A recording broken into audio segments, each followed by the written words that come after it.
What's up everyone, how are you all? Today we are back with another blazing Naruto story. What if Naruto wants nothing to do with Team 7? If you enjoy then please like, share and do comments. And also check the description to original creator of this beautiful creation. Secrets. In Konoha, everyone knew about Demon Child, Foxboy, or in other words about Uzumaki Naruto being Jinchuriki of the Kyuubi no Kitsune. Everyone knew about it, everyone except for him. The only person to whom this secret was really important was kept ignorant. All to find out about being Jinchuriki from a traitor of all people, from a traitor that deceived him before. How could he trust his village if the traitor was more honest to him than all other people than Hokage? How many more secrets about him Konoha held? But this made his resolve even harder. To be Hokage so nobody could keep secrets from him. Neglect. Whatever Naruto did in his life, however hard did he try, it didn't matter to anyone. He was always, that boy, loser, doby, dead last, and other, proud, titles. No matter how hard he tried, what he managed to accomplish, it was never enough. He learned Kage Bunshin no Jutsu in mere hours. A rank technique, in a couple of hours. That was something even Junins couldn't accomplish, but he did. And what? Oh fine, Naruto, you did well. Well? He managed to do something only 1 in 1,000 can do. Screw it, 1 in 10,000 shinobi. You deserve this rank, Naruto, now you are Genin of Konohagakure no Sato. Wear this headband with pride. He was told, and he did. Finally, he was closer to his goal, he finally became a ninja, but what next? Instead of normal sensei, one that will take care of his students like a father or older brother, that will teach and guide, he got some Shikamaru's level lazy ass, who could care less. You need to learn basics, Naruto. Without basics, you can't build up your skills. And that's it, just one advice and all, nothing more. The only helpful thing that was taught was tree walking. The only thing in half a year. Then happened something that can be considered a miracle. Jiraiya of the Sannin appeared in his life and agreed to teach him. Nameless Orphan became a student of one of the legendary ninjas of Konoha. But then again, was he interesting to this man? Or was it Kyuubi? Naruto wasn't smart, his natural hyperactivity and lack of proper academical study took care of it, but he was good at reading people, at reading their souls. He was sure that there was something more about him than just being nobody and Jinchuriki. Maybe, if he were smarter, he could realize all secrets about him. His new sensei even taught him his own summoning jutsu. With corrected taijutsu and his natural battle instincts, he won Neji, the man who was considered a prodigy among the Hyuga clan. With summoning jutsu he managed to beat Gaara, Jinchuriki of one-tailed beast, and even Ichibi himself when he manifested. He took down Prodigy, the strongest genin in the village, and a monster, whom his rival Uchiha Sasuke couldn't win. And what he got in return? Oh, fine. You did well, but not enough. Next time you can become Chunin. Always next time, always people ignoring his achievements. But he got a mission to bring new Hokage, mission with a Sannin, Jiraiya. Jiraiya decided to teach him a new jutsu. A jutsu created by Fourth himself. Rasengan. He showed him steps and disappeared to waste his time on peeping and whoring.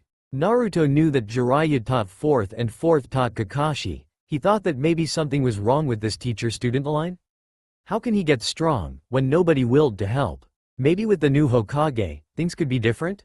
But no. The upcoming Hokage turned to be a drunk woman hiding under powerful genjutsu to conceal her age. Brat, how could you teach Rasengan to a brat? Like I would let a brat berate me. Damn, he was a genin with Kage-level chakra reserves. He almost got technique which took Fourth 3 years to create, which took Jiraiya himself a year. He almost took down in 1 month.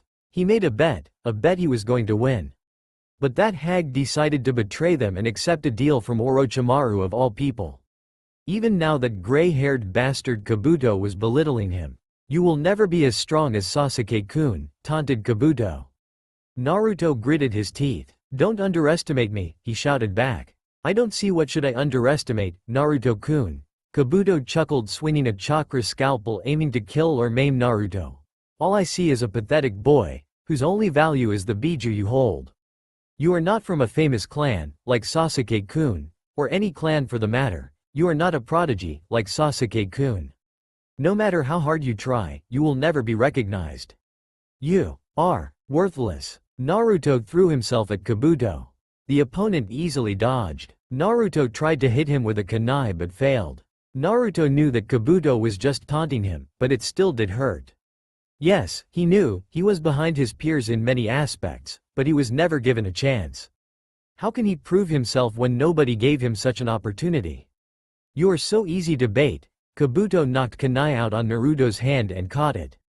He stroked right to Naruto's chest, but Uzumaki held out his hand.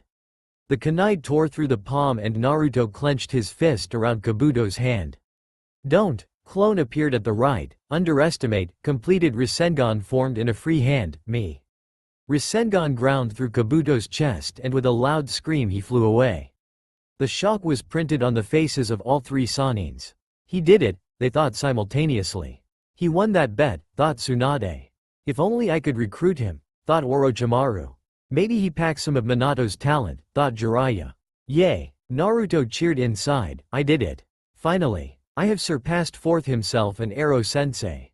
Now people will see how great I am. That changed nothing, despite the fact that Orochimaru decided to kill him because he was becoming dangerous. Orochimaru. The same Orochimaru who had a nose for talent. Despite that, Jiraiya still didn't take him seriously. What should he do to make people value him? Not Fox, him. He came back with a new Hokage, who too thought of him as a hyperactive knucklehead. Great start. He was just a cheerful person, who never backs down.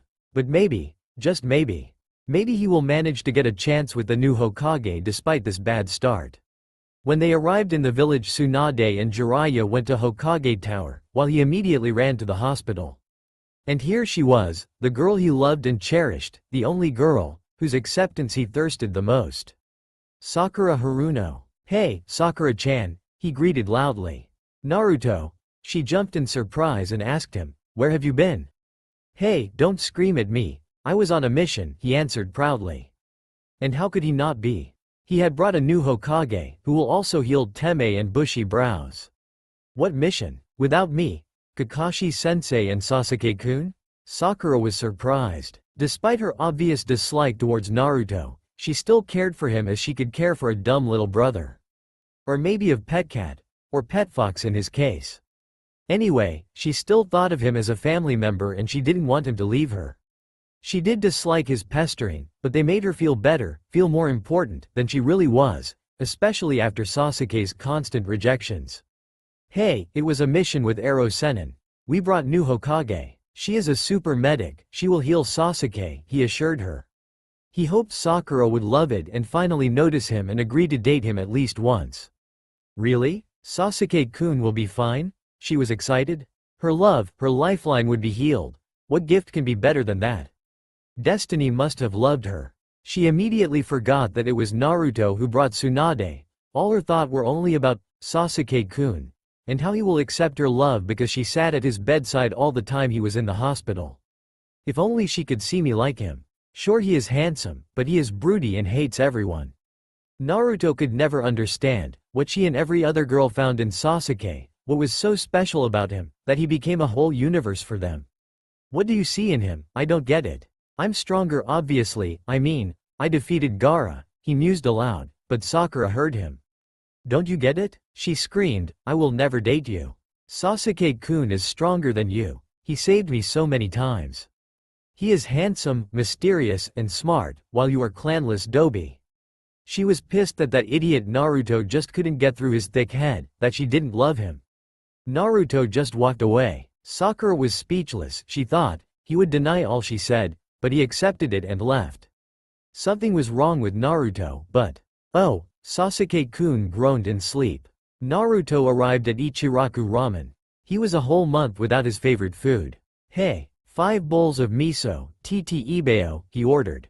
No, hello, or, how was your day? Naruto, we taught you better, reprimanded Ayame. Sure, she was happy to see her favorite customer, but she still was upset that it was hard to teach him manners. Heh, he rubbed back of his head sheepishly, sorry Ayame.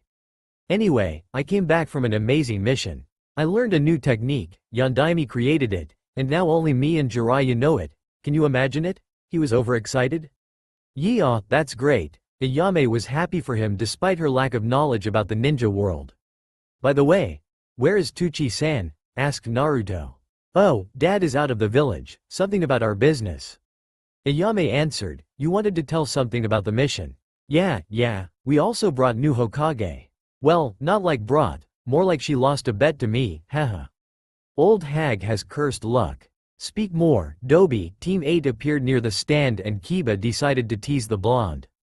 Hello to you too, dog breath. Naruto taunted back. Hey, Hinata. She stuttered, hello, in return, hey, EHM. Shino. Said bug user was upset that Naruto couldn't recall his name immediately. So, what else have you imagined about your mission? Asked Kiba.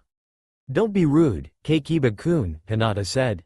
I imagined nothing, growled Naruto, all I said is true. If you don't believe me, ask current Hokage. He was mad that this dog lover, whom he had won with a single fart, talked down to him. Why did everybody think they were his betters? Fine, Kiba backed down. Sure, it was only because he didn't want to upset Hinata. Then we fought Kabuto and Orochimaru. Well, Ero Sennin and Ba-chan fought Orochimaru. I fought only Kabuto, but I won. It was his mistake to underestimate me, but I still won. He must have committed suicide after losing to Dead Last, blurted Kiba. Bring it, dog breath, I will show you Dead Last. Naruto cried. Boys, stop bickering, ordered Ayame. Naruto, your miso is ready. Team 8 left, but Naruto's mood was spoiled. Why must that asshole be such an asshole? Why can't anybody act normally to him? Naruto dismissed the fact that there were people who valued him for being him. He still wanted recognition from some special people. After finishing his ramen he went to ask Tsunade to heal Sasuke and Lee. Naruto with Tsunade came to the hospital and went to Lee's room first. Hey, Lee, how are you? Naruto greeted his co-dead last. Naruto held immense respect for spandex-wearing genin. His performance during preliminaries showed everyone the power of hard work. How far can come talentless dead last with just hard work? And with concerned sensei, always added to himself Naruto. He was jealous. Might Guy invested in his team many efforts, especially in Lee. Very unlike Kakashi. Yosh, Naruto-kun. I'm great, my youth shines brightly. Lee was doing push-ups on the floor near his bed despite all his injuries. I'm happy for you, Lee, genuinely answered Uzumaki. Look, whom I've brought. It's Senju Tsunade. She is 5th Hokage and the best medic ever. She will heal you, TT Ibeo. Stars appeared in Lee's eyes. Naruto-kun, you are so youthful. Thank you, my friend. Lee was one of few persons who really had acknowledged Naruto for whom he was. They held mutual respect because they both tried to achieve the same goal and they were both still underestimated despite their achievements. Tsunade read through Lee's case and could only shake her head. Lee, I will be honest, you have chances to heal, but it will be a risky operation, you can die. I won't give up, Tsunade-sama. My youth will shine even brighter. Lee's resolve was uncrushable. Are you sure? Still asked Senju.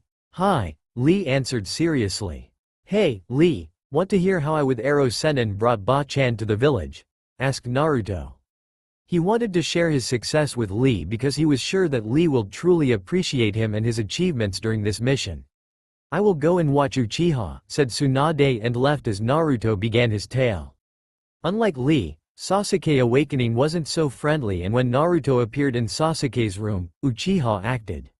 Naruto, fight me, Sasuke demanded as he woke up.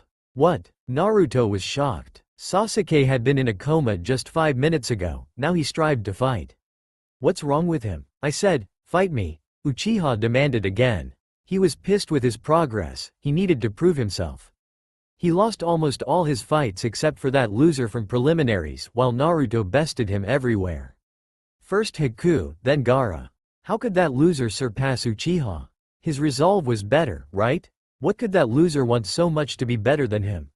Why? Sasuke, you just woke up, you need to get in shape, Naruto tried to reason his rival. He wanted to fight Sasuke, but only in his peak condition. You defeated Gaara, I didn't. I need to prove myself, that I grow, that I'm getting closer to his level, Sasuke explained his position. He didn't want to wait, he wanted to fight right now. I also need to prove myself. Maybe if I will defeat Sasuke, people will see that I'm worth something, thought Naruto. After all, who will care if his victory wasn't that fair? It would still be a victory versus Uchiha Sasuke. Why not give it a shot? Where? Naruto accepted the challenge. On the rooftop, now, with that Sasuke left the room. Sakura was scared, her Sasuke-kun was just from a coma and decided to fight Naruto. He didn't even say a word to her. Just went to fight Naruto. Why he values Naruto more than her? More than her love? When she came back to her senses, Naruto wasn't in the room either. She had to stop them. Kage Bunshin no Jutsu, cried Naruto. The whole rooftop was flooded with clones, but it wasn't enough to win. Sasuke used his Sharingan to easily dispel them. He literally danced between them and in one kick destroyed one soldier of the Naruto army. Naruto understood that he was worse in taijutsu. Not like worse, he had no chance with his current physical capabilities to fight Sharingan. He had to use some tricks. Or just tire Sasuke. Naruto grinned at this thought and continued to send clones. Sasuke wasn't Rookie of the Year for nothing. He quickly understood Naruto's grand plan, especially when he grinned. That also gave away real Naruto among all these clones. Kaden. Gokakyu no Jutsu, Fireball was sent towards real Naruto. He created a clone that threw him away. Sasuke understood that Fireball was definitely not enough to win. He had a technique that combined with his speed, could grant him so much desired victory. Lightning crackled around his hand. Naruto saw it and for the first time in this battle, he was scared. Sasuke decided to use an assassination technique against him.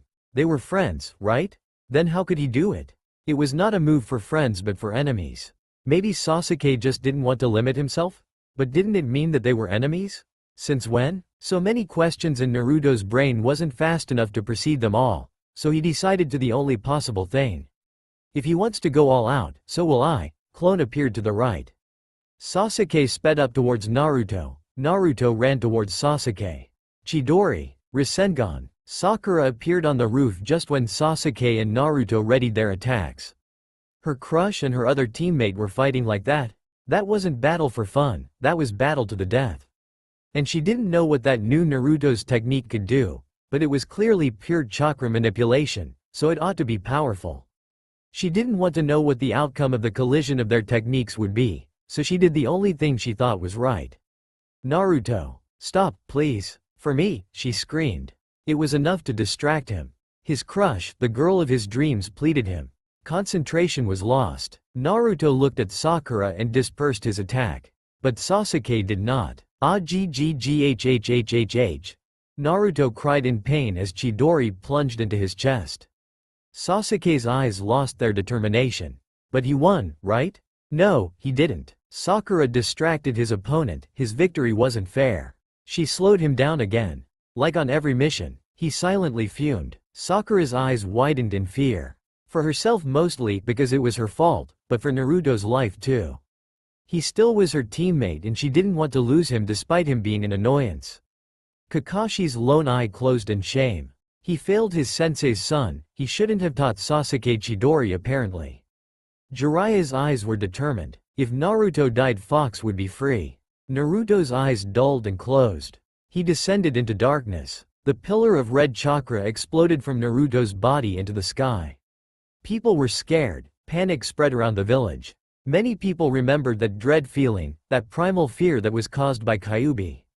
But soon that demonic chakra disappeared into the sky. People calmed down, but they still were interested. What had happened to Jinchuriki? Tsunade also understood that something had happened to her favorite blonde and rushed towards the hospital.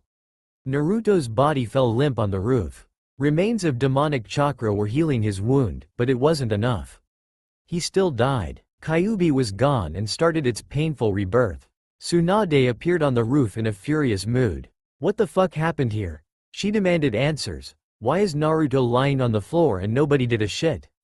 The silence was her answer. Do something, you pathetic idiots, or I will put you all in a prison cell with Tora the cat in it. She said, picked up Naruto, and ran to surgery. Tsunade managed to bring Naruto back to life for a moment, but his life slipped away. She understood that it was a fierce fight for his life. Not a week with that cursed necklace and he was already dying, but she didn't give up till the end. After 10 hours of non-stop work, she stabilized Naruto's condition.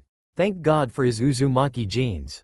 The only thing that bothered her was Naruto's chakra. It changed in a way she shouldn't. It became darker, way darker. Now she sat in the operation room to look after Naruto and listened to explanations of participants and witnesses of this incident. Sasuke-kun wanted to fight Naruto and they went to the roof, told Sakura. I went up and saw this. She broke down crying. Sadly, everyone here could see through her play, how she just wanted to save herself. Sasuke rushed with Chidori and Naruto rushed with Rasengan. Sakura distracted Naruto and it happened, told Kakashi. Sakura glanced at her sensei as if he was a betrayer. Why didn't you intervene? Asked Hokage Team 7's sensei. I couldn't get in time, Hitaki answered. Junin couldn't match Genin speed? Fine, maybe demotion could help you. Sorry, Tsunade-sama. Kakashi was ashamed of himself. And you? She asked Jiraiya. I felt the buildup of demonic chakra and came as fast as I could. It obviously was after that. He sadly looked at his godson. Maybe if he would be in his life longer, this problem wouldn't exist? Who cares now? He failed, again and again, and now only miracle saved Naruto's life. After many clinical deaths, only luck, Tsunade's immense skills and injection of her life force let Naruto stay in the world of the living. But Tsunade was right, something was off with his chakra. Sasuke, what can you say? Not guilty, not guilty, not guilty? Where the hell are you not fucking guilty? Anger boiled up inside Tsunade as she screamed at him. Unauthorized sparring with lethal injuries. Fine, sparring was not authorized, I agree. Lethal injuries are not my fault. Sasuke shrugged as it was nothing. Like he didn't just bring his teammate to the death's door. Tsunade gritted her teeth. Damn those idiots. Stupid village. What have I got myself into? Now I have to explain how we lost our only Jinchuriki and decide what to do next. Shit. She cursed blonde Gaki that he made her Hokage. She cursed that stupid bet. Team 7, she calmed down and said in a serious tone, get lost. Your punishment will be decided tomorrow. Sakura quickly fled the room. Kakashi shunshined to the memorial stone and Sasuke threw the last glance at the body of his rival and simply walked away. What to do now? Tsunade asked Jiraiya. I have no idea, Haim. At least we won't have troubles with Akatsuki. Tsunade glared at him. He is your godson for Kami's sake. I know. I just wanted to lighten the mood. Let's go, Haim. Council awaits. With Naruto during surgery. Naruto slowly opened his eyes. He was in some kind of forest, a very misted forest. Fog heavily limited his vision. Where am I? He looked around. It wasn't something he could expect after awakening. He thought he will be in a damn hospital, not in some unknown place. Despite his lack of knowledge, he knew that such weather and such forests you couldn't find in the Fire Country. I haven't expected to meet someone like you here, sounded a deep voice, but I think it's for the best. Naruto tried to find the source of it but failed. I'm here, he heard from behind. Naruto turned around and saw an elder man with long brown hair and black eyes emerging from thick mist. He was dressed in white kimono with black matagamas.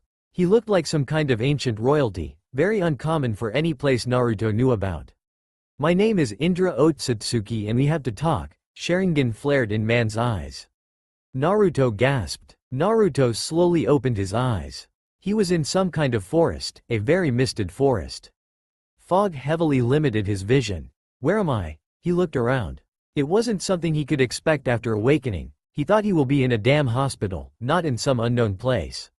Despite his lack of knowledge, he knew that such weather and such forests you couldn't find in the Fire Country. I haven't expected to meet someone like you here, sounded a deep voice, but I think it's for the best. Naruto tried to find the source of it but failed. I'm here, he heard from behind. Naruto turned around and saw an elder man with long brown hair and black eyes emerging from thick mist. He was dressed in white kimono with black matagamas. He looked like some kind of ancient royalty, very uncommon for any place Naruto knew about. My name is Indra Otsutsuki and we have to talk. Sharingan flared in man's eyes. Naruto gasped. He didn't expect to meet an Uchiha in this place. You are an Uchiha, he exclaimed, like Sasuke. Uchiha? The man asked. No, I'm not. But, you have Sharingan. Only Uchiha have Sharingan. Don't lie to me, cried Naruto. He strongly disliked being lied to. On Indra's face appeared amused smile. It is always so funny to see ranting of an ignorant child. Naruto growled at that. Indra just shook his head. You need to control your emotions, child, or you will die faster than you can imagine. He made a pause, but considering you are here, you already know it, right? Naruto sighed and lowered his head. He knew this man was right, but it was hard to accept it. You are right, he said sadly, it's just, I can't believe Sasuke killed me. And Sakura-chan. He sobbed and tears appeared in corners of his eyes. I love her, and she. Honestly, I doubt she even cried when I died.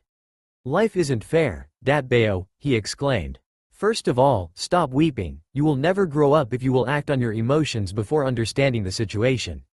You need to mature. And second, the place where we are now is called Limbo, the place between the world of the living and the world of the dead. So you still have a chance to come back cause someone is helping you on the outside, explained Indra. He was already irritated by Naruto's behavior, but he still needed this boy. Naruto calmed down after a couple of minutes and was ready to continue this conversation. Then how can I come back? This was the only thing that bothered him now. He didn't want to die, not yet. His goals weren't accomplished. You can't, Indra answered, not by yourself anyway. Your life depends on someone who pulls you to the world of living right now, and on me, cause only I can push you there. Your comeback will be the result of work from both sides of Limbo, from the world of the living and from the world of the dead. Then push me. I need to go back. I'm not ready to die. Naruto pleaded sobbing. I will, but not yet.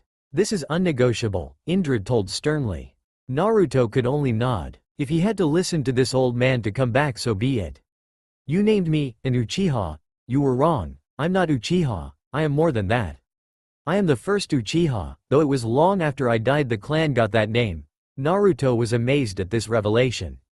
You are so cool, you must be better than Sasuke, he cried in excitement.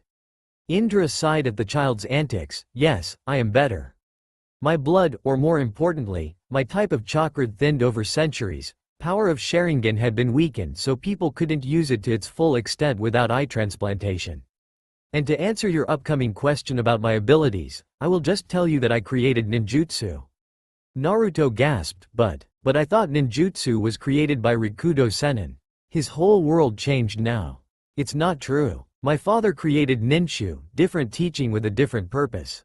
Ninshu used chakra like you couldn't even imagine. Ninshu user could connect to another ninshu user through chakra without caring of space-time boundaries. He smiled and added, like we do now. You can connect to dead people? Naruto was amazed at ninshu powers.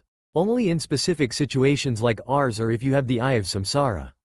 Indra answered, ninjutsu, as I created it, is a combat application of chakra, usage of what you call jutsu, be it elemental or pure chakra manipulation or genjutsu. Genjutsu is the closest thing to ninshu as it gives a somewhat similar yet completely different connection. The closest thing to ninshu overall is the sensory ability in mind's eye of the Kagura as a pinnacle of it. Ability to sense people, taste their chakra, and even emotions. But even that pales in comparison to my father, who was the true master of ninshu. He even managed to transcend death through chakra. I and my brother, Ashura, did it too, but in a different way. While our father saved his consciousness and chakra and lives now through all human beings but independent from them, we made our chakra reincarnate. Once in a generation, we choose our successor, who gets a glimpse of our power. We choose them according to similarities between me and my descendant and Asura and his descendant in hopes that they will achieve what we couldn't. And here you are, descendant of both of us and current Asura's chosen but not his champion yet. You are at the crossroads now, you can choose your own destiny. You say that I'm descendant of Sage of Six Paths? Really? Naruto was excited. Finally, he wasn't just nobody, he was a descendant of the creator of chakra and both his sons. He wished he wasn't hallucinating now, cause it looked too much like a dream. You are. Otherwise we couldn't meet here, Indra answered with a smile. The child in front of him was so pure, so innocent, he was too good for the shinobi world, but Indra had to do what he had to do. Wait, that means that my father or mother was an Uchiha? I connected to you through your father's side. Does it mean he was an Uchiha? No, it doesn't. I doubt he even looked like one, let alone could possess the Sharingan. Blood is thicker than water, they say. Well, chakra is thicker than blood. Your connection to Asura is from your mother's side if you want to know. Do you know who they were? Naruto wanted to know this. Dream to know about his parents was even greater than his dream to be acknowledged. Dream to know that he is someone, that his family had its story, that he had a legacy. No, I don't, lied Indra. It was not his place to tell. Naruto must know about this from people close to him. Know that they had lied about not knowing his parents. Can't you just look through chakra? Kid was smart. He had already understood how can ninchu work. I don't have time on this. It's harder than you think. The further in space-time is your descendant or ancestor, the longer it takes to connect. It was a half-truth, but Naruto wouldn't know about it. Now we have more important things to do. Okay, so what do you want to tell me? Asked Naruto. For you to understand what I want from you and what you will need to do, Indra began. It all started a long time ago, more than 2,000 years ago, to be exact.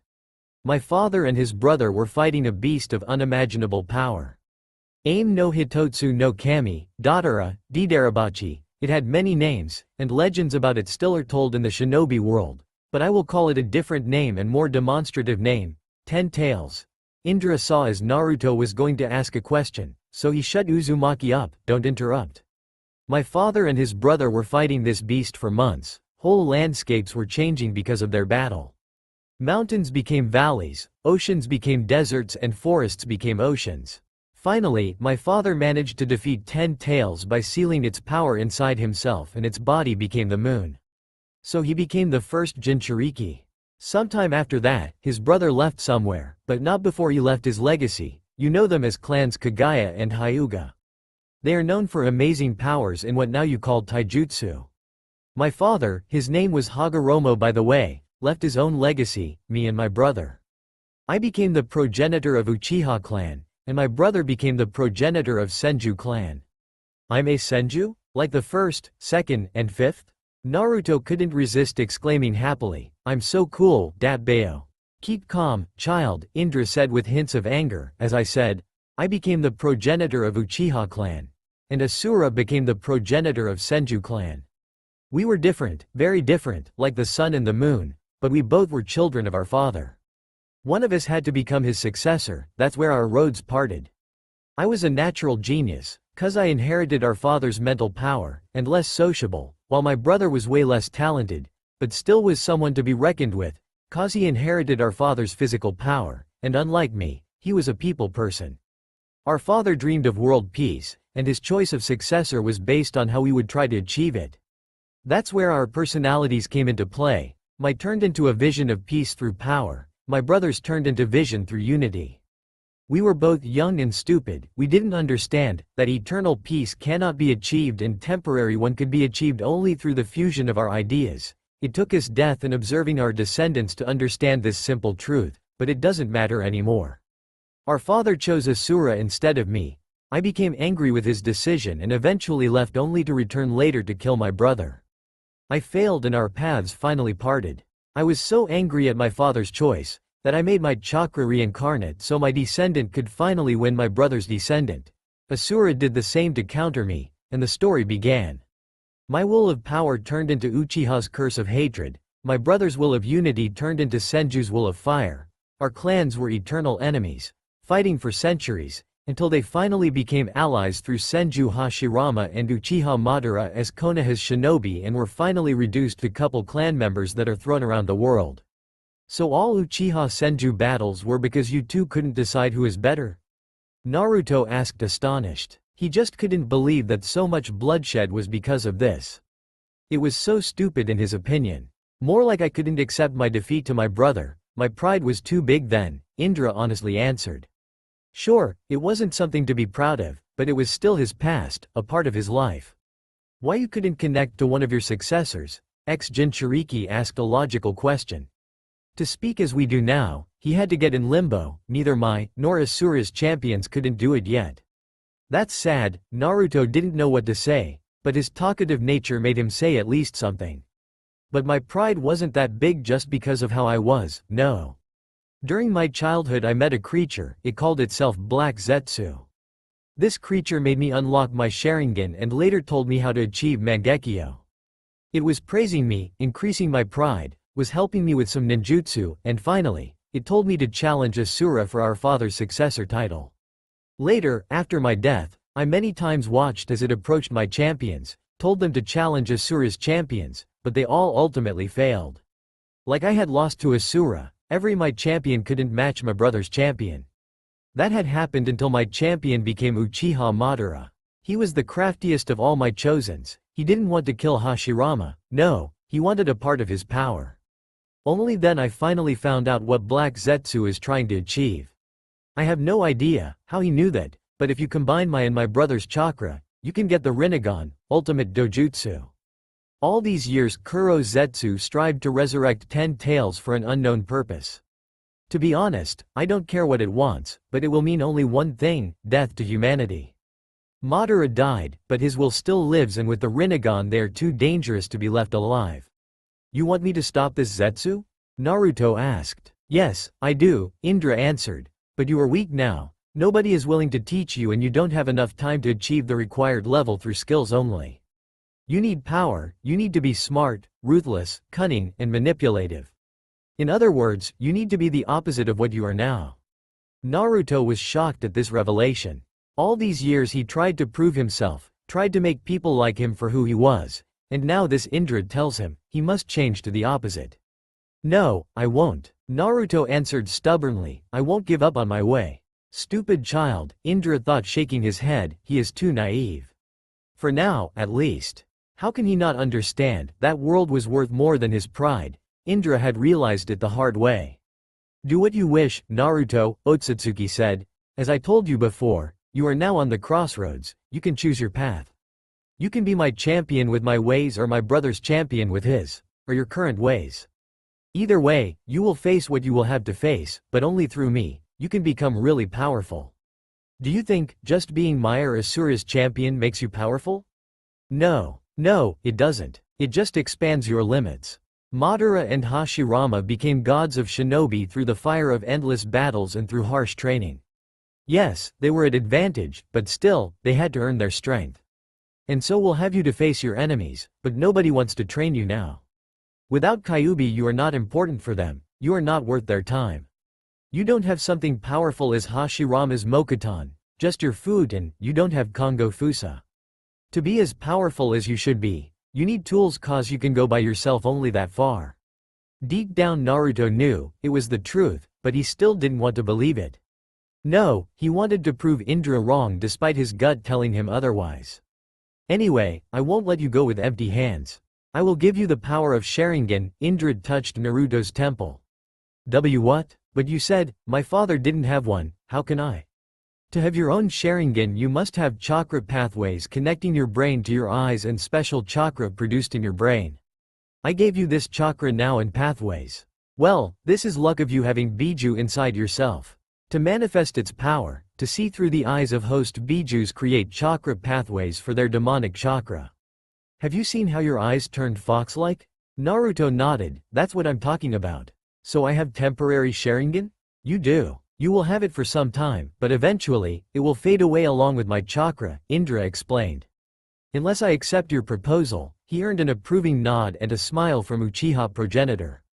He is already smarter than he was before, Indra thought. Let's see, how long will it take for you to understand what you need to do? When you will accept my power, you won't become just another champion of mine. I've made a bet on you. My chakra won't fade away, it will be produced by you and increase its amount. You will be my true successor. And besides that, I also want you to defeat my brother's current champion.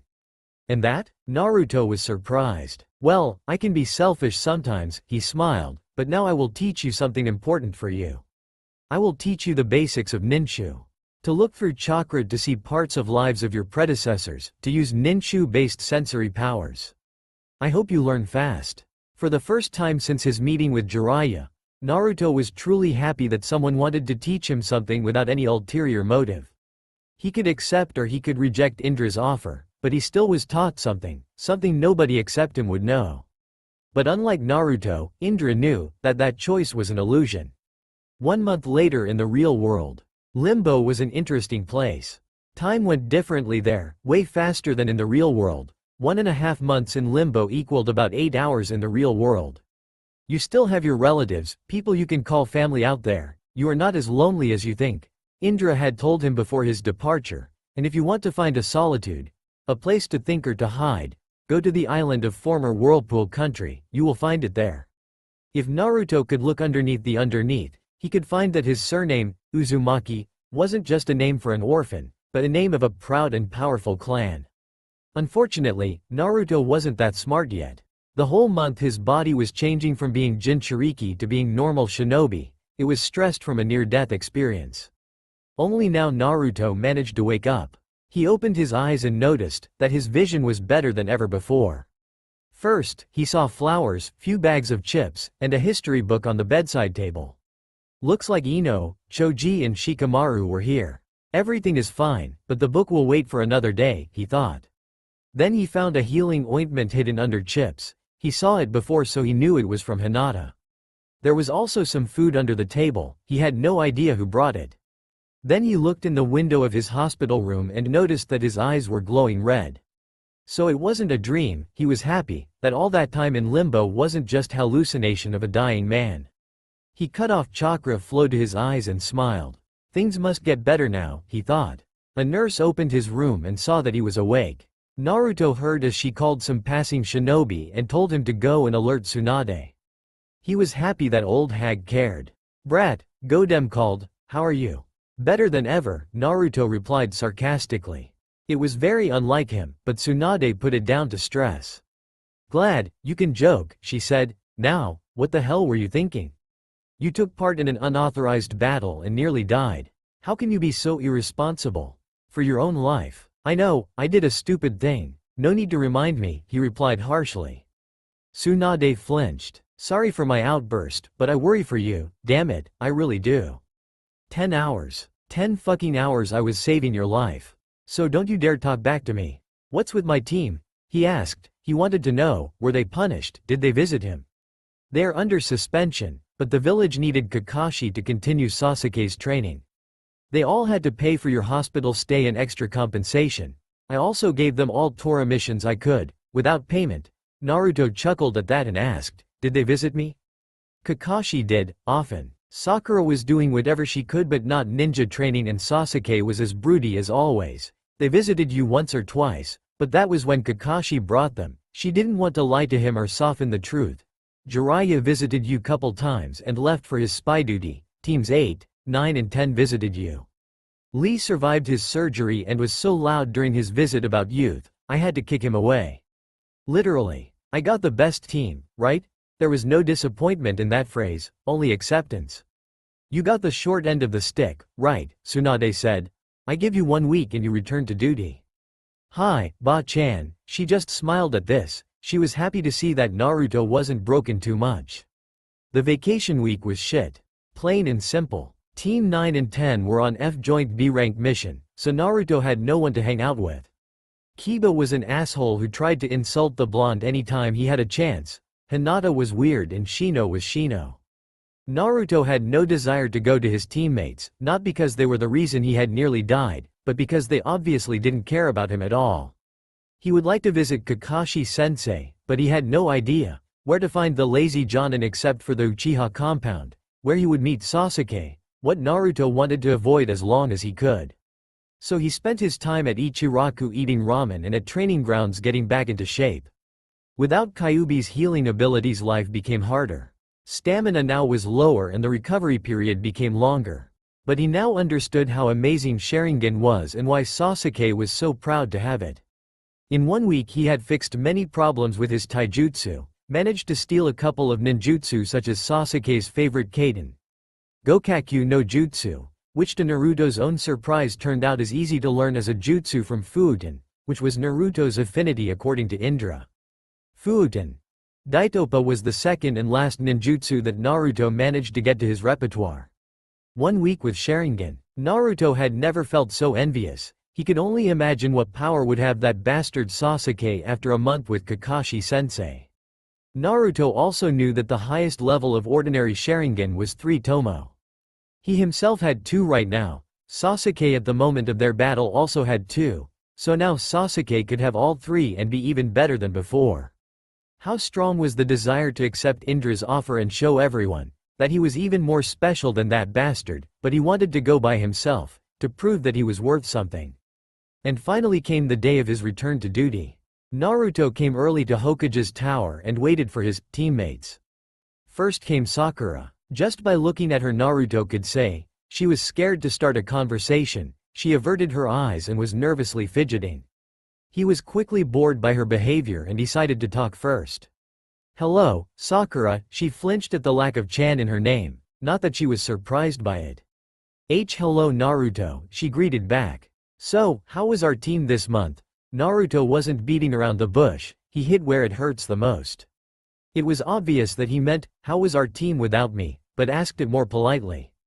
Not very good. Sasuke was only training with Kakashi-sensei. I spent time with Ino when she had nothing to do. We managed to repair our friendship to an extent," she trailed.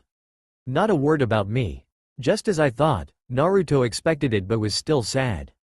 To think he was so happy to be on one team with Sakura-chan in the beginning. "Well, fine," he replied, and the next 10 minutes were spent in silence. Unlike Sakura, who was nervous, Sasuke acted as nothing had happened. At least Sakura was afraid of how Naruto would react. What would he say to hurt her, or would he say nothing to hurt her even more? Sasuke just ed and silently stood in a few meters from his team.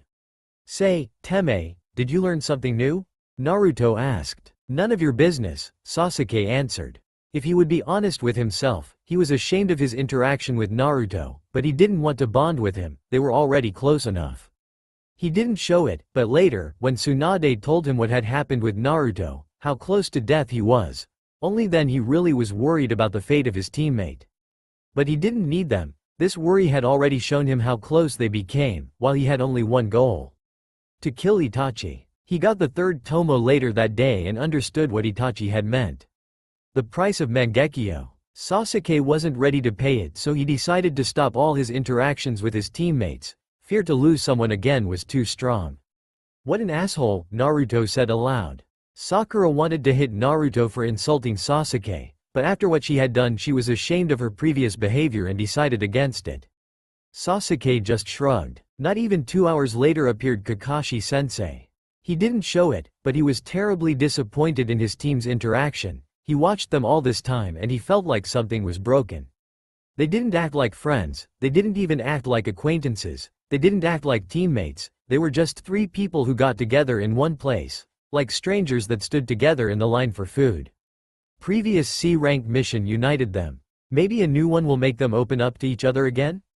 "Hello, my precious students," he said with an eye smile. "Hello, Kakashi-sensei," said Naruto and Sakura while Sasuke, ed as usual. And 3 genins followed their sensei to Hokage's office. After Naruto's surgery, Tsunade sat in the operation room to look after Naruto and listened to explanations of participants and witnesses of this incident. Sasuke-kun wanted to fight Naruto and they went to the roof, told Sakura, "I went up and saw this." She broke down crying. Sadly, everyone here could see through her play, how she just wanted to save herself. Sasuke rushed with Chidori and Naruto rushed with Rasengan. Sakura distracted Naruto and "It happened," told Kakashi. Sakura glanced at her sensei as if he was a betrayer. "Why didn't you intervene?" asked Hokage Team 7's sensei. "I couldn't get in time," Hitaki answered. "Junin couldn't match Genin speed? Fine, maybe demotion could help you."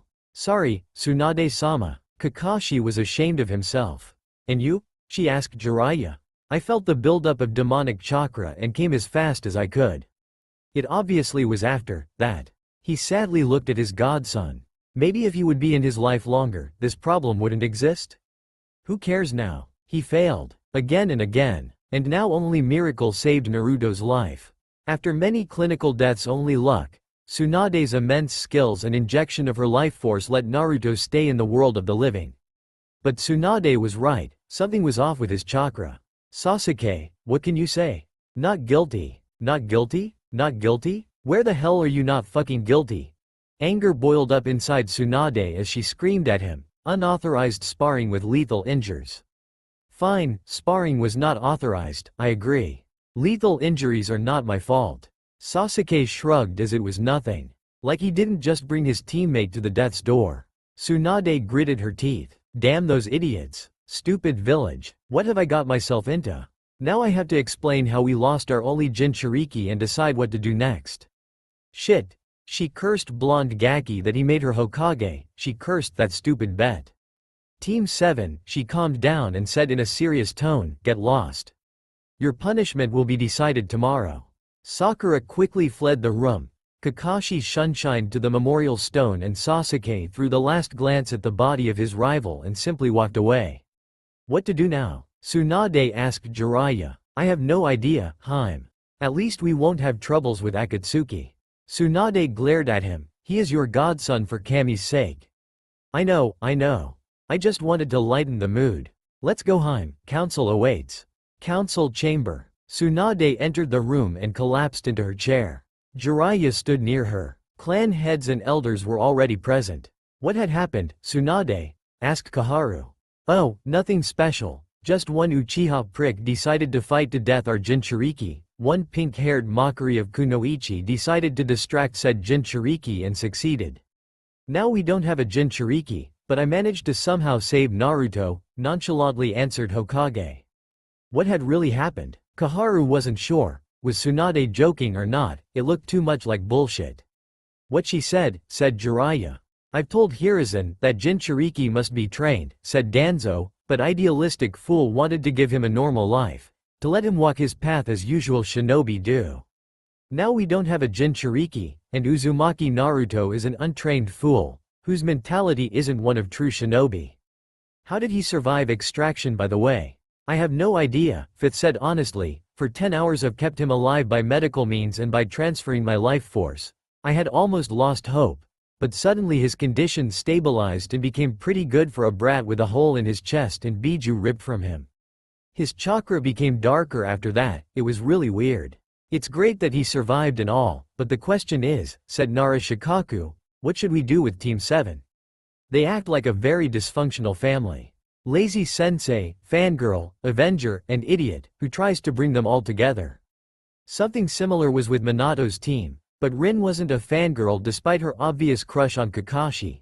And Kakashi was just a man with a fear to repeat his father's fate. He pushed people away because of that fear and he had no secret desire to kill someone for Mangekyo. I vote for disbanding. And what new teams do you want to make? Asked Senju. Naruto will fit everywhere. He is friendly and really works for his team. His shinobi mindset may appear when he awakens. Death is a good wake-up call after all. Sakura must be put on reserves or removed from shinobi forces completely. Her attitude is not for Kunoichi. I doubt she will be good even for seduction missions. Sasuke is to have a mental evaluation.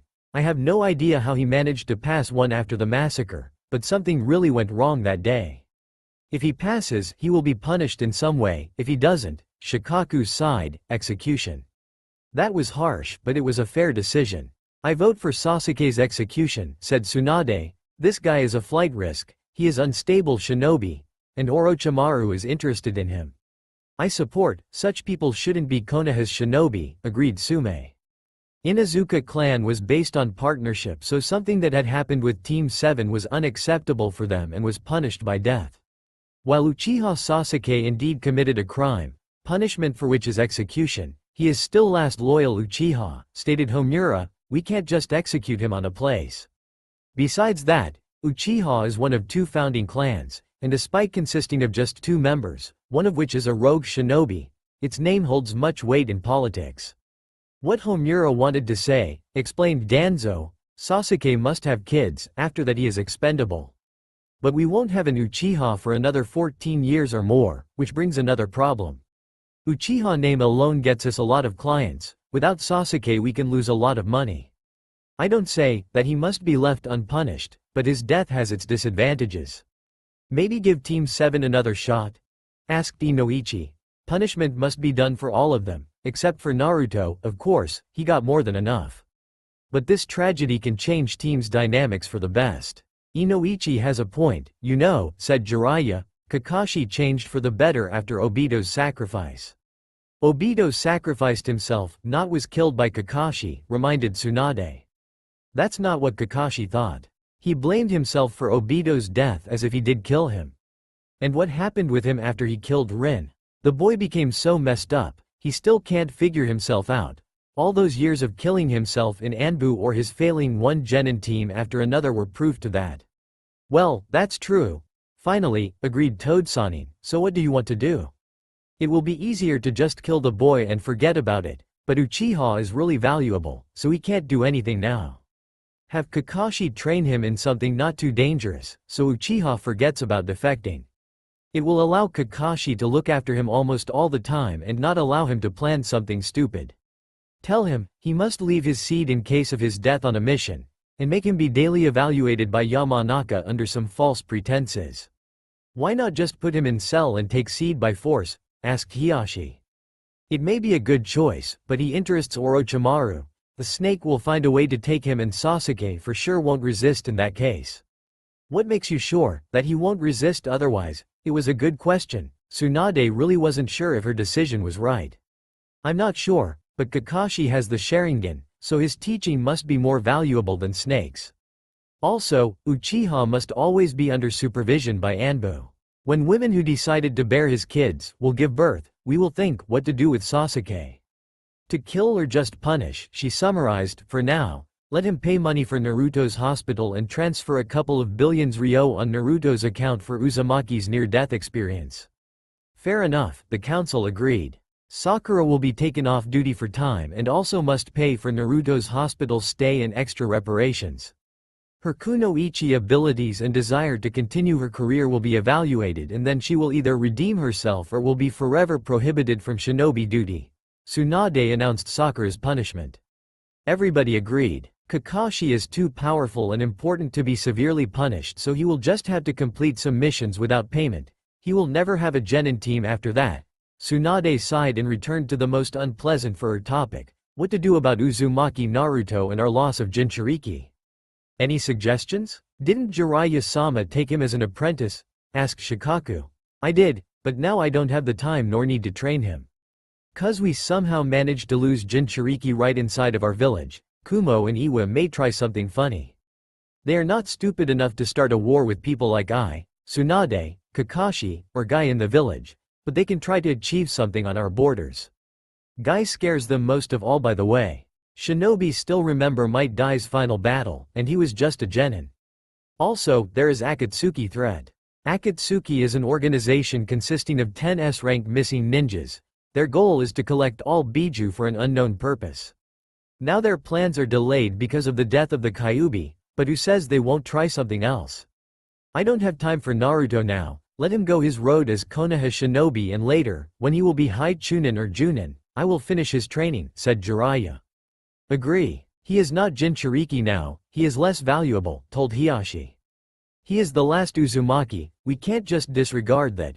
Tsunade didn't want to leave her favorite blonde Gaki without help. He can get his heritage. No, he is not mature enough, opposed Danzo, with Iwa and Kumo eager to act. We can't let a blabbermouth know about his parents. Let him become Chunin at first, then know about parents. And except for Jiraiya, no one can teach him seals. I don't believe he can learn them by himself. Tsunade gritted her teeth but agreed. Naruto would blab it to someone, he was like that. What if Team 7 members will change for the better? Asked Inoichi. He knew it was unlikely, but he still hoped for the better. What do you mean? This experience can change their mindsets, they can really want to bond, to be closer, he assumed. I have an idea, said Shikaku, we will make a mock C-rank mission for them. Everything will be fake, but they mustn't know about it, all 4 of them. Isn't it the best way to test them? They will be watched by our best Anbu, and later we will decide what to do with them. What do you think? Shikaku wasn't a genius for nothing. It was a really brilliant idea how to test them, so everybody agreed. I won't make a special announcement about loss of Biju. Everybody with a half-brain had already understood it, just leak that we had lost Kyuubi. Don't go into details, tell them that an unfortunate accident happened with Naruto and he is not at fault. No details. We don't need to alienate the Uchiha prick for now or have people praise him for killing the demon, Tsunade commanded. People are not that stupid, Tsunade. They were just afraid of Seal's failure, that's why they weren't interacting with Naruto. He was ignored, not attacked like Suna Jinchuriki. Without Kyuubi his life will be better, said Kaharu. We will also need to regain it later. We will think about it when the time comes. It's 9 years early, answered Jiraiya. All topics were discussed, and now Tsunade could dream of nothing but shutting herself in her room and drinking sake. Phew, sighed Tsunade, the meeting is over. Everybody can go except for Danzo. When clan heads, Jiraiya, Kaharu, and Homura left, Danzo stood in front of Tsunade. What am I needed for, Tsunade? He asked. It was a really interesting question, but he could bet his whole ninja career and his love for Konoha that it was about Root. I know, you haven't closed you little Anbu division. Danzo's lips twitched in a little smile when he heard her words. I need it now. With Iwa and Kumo threat, I don't want to leave any chances. But all operations must go through me or I will gut you. Understood? Danzo knew Tsunade hated him. She wouldn't act like Sarutobi and close her eyes on his actions. No, she would really kill him. Hi, Hokage-sama, he answered emotionlessly. If Uchiha Sasuke fails his mock mission test, I want you to take him into your root with a cursed seal on his heart. Let him work for Konoha before he is finally brought to death, she said venomously. She knew Danzo was cruel in his training, and that was what she needed. For Sasuke to suffer. Shimura Danzo already liked this day. He nodded and left with a smile. Can you imagine that? Naruto held a whole biju. Ino was as loud as always. It was obvious since day one, Ino, muttered bothered Shikamaru. He knew it was obvious only for him and Shino. Maybe also Sasuke, but he doubted the prick really cared about anyone. Only for you, Shikamaru, she cried back and tried to pummel him, but Nara escaped her wrath. Hey, Shika, Kiba greeted loudly. Did you hear what had happened with Team 7? Naruto somehow nearly died. Yes. Nara Air was already tired from this conversation. But do you know how? A mischievous smile appeared on Inuzuka's face. How? How? Tell me. Ino popped up in front of Kiba and started shaking him. Ah, stop harassing me, woman. He tried to get rid of Ino's grasp. Fine. So, how was it? She was eager to know. I came to visit Lee. I wanted to know how he became so fast, but he only told me about the power of youth, so it was a waste of time. But on my way back I saw Tsunade carrying Naruto's body. I used my enhanced hearing to know what had happened. Turns out, it was Sasuke who nearly killed Naruto. Right after Naruto had brought her, and she healed Sasuke. What an asshole. Ino was shocked. She wasn't interested in Sasuke as much as she was in Academy, but still. I don't believe you. Sasuke-kun is nothing like that. She opposed. Sasuke is exactly like that, said Shikamaru. He was and is unstable. It was obvious even in Academy. Damn, he got in hospital when he left the village unauthorized. I believe you, Kiba, but I think that's not the whole story. After her teammates' reasoning, Ino considered that what Kiba had said was true. Fine, to know everything we must find Sasuke-kun or Forehead Girl and ask them. Good luck, I'm going home. Nara tried to save himself from troublesome activities, but Ino dragged him along. Come on, Shika, it's fine. We will visit Naruto after all, said Choji after he finished his bag of chips. Yeah, that's right. Where else can we find Naruto's teammates except his room in the hospital? I'm fine with visiting Naruto, but I can bet my week of cloud watching that they won't even appear there, thought Shikamaru. Fine, fine, let's just gather some gifts for him, he said. Yeah, I will gather my team for this too, shouted Kiba and ran away. So, where are Sasuke and Sakura? Asked Kiba obvious question, when he saw Naruto lying in his hospital bed in an empty room with no traces of his teammates. Just as I thought, sighed Shikamaru. They don't care about him, don't you get it? He asked. That's just wrong, Ino was shocked. She needed to see Sakura, leaving teammate like that was just low. I hope Naruto will be fine, said Kiba.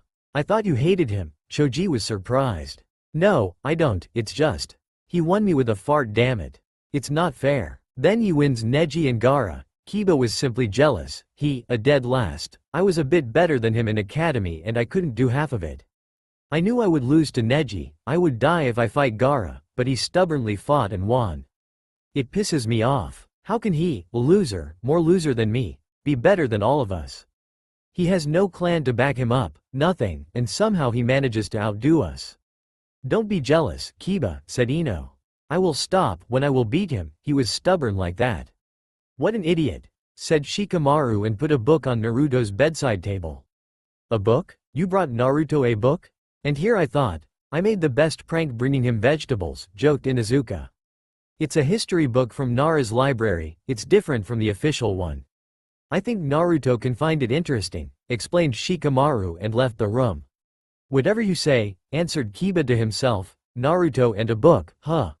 What's next? Naruto really becomes Hokage? Good luck, Naruto. I hope you will feel better, said Choji and placed a few bags of chips near Shikamaru's book. When you wake up, I will take you to barbecue for a whole week for free, and he left.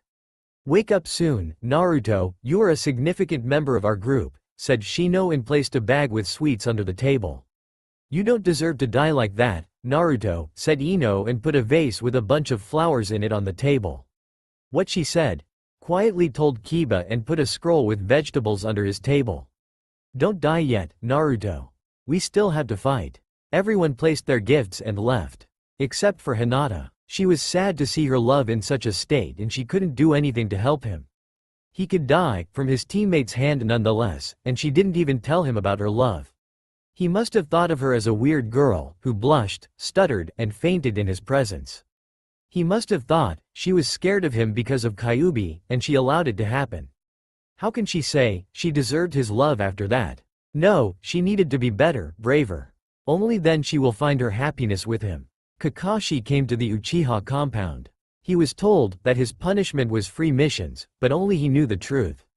His punishment was teaching Uchiha Sasuke, boy, who was his favorite, in whom he saw himself. He had even taught him his personal move only for him to kill Naruto. Yes, Kakashi knew Naruto survived eventually, but he was dead. Naruto died many times that day. And his punishment was teaching someone who nearly killed his sensei's son. Nothing unusual, if you think about it. He did the same when they were team, but now it was like a mockery. As if Naruto's death meant nothing, as if everything was fine. He had failed. He had failed everyone. He heard Team 8 and 10 conversation, they were right, all his team was just wrong. He arrived at the training ground and saw that his pupil was already there. Hello, Sasuke, he said. What do you want, Kakashi? Asked Uchiha, stopping his exercises. Oh, I'm not, Kakashi-sensei, anymore? Kakashi faked disappointment. Our team will be disbanded, I still wasn't told what will be my punishment.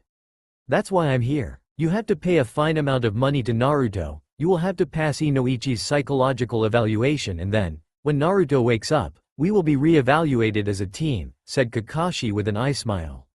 That's it? Sasuke wasn't convinced, something was fishy. Pretty much. And I will train you personally until Naruto wakes up. He clapped his hand. We will go through physical training, your knowledge of elemental countries, history, and other helpful stuff. Then I will teach you some useful jutsu. Well, now run 20 circles around the training field. Chop chop. Sasuke complied, he had nothing else to do anyway.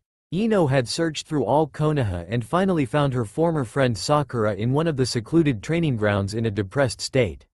Forehead. What were you thinking? Screamed Blonde, your teammate is in hospital and you sit here. She heard sobbing and only then Ino realized, Sakura was crying. I know he is, it's because of me, he nearly died. What? Ino was shocked. Kiba said it was Sasuke who had hurt the blonde. I distracted him during his battle with Sasuke. I played on his feeling to distract him. Have you ever felt such guilt? He nearly died because of me.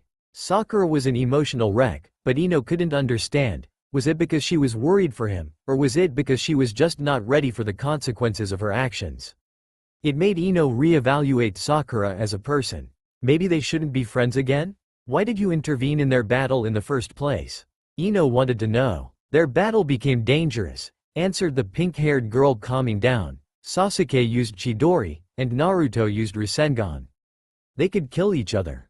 I was so worried that you distracted Naruto but not Sasuke? Yamanaka was getting angry. It wasn't like that. Sakura tried to justify herself. I haven't thought that Sasuke wouldn't stop. I don't know what would have happened if their attacks collided, but I'm sure they would have died. Both of them. So you've chosen your crush. Disappointment was an underestimation. Do you care for Naruto? Of course, I do.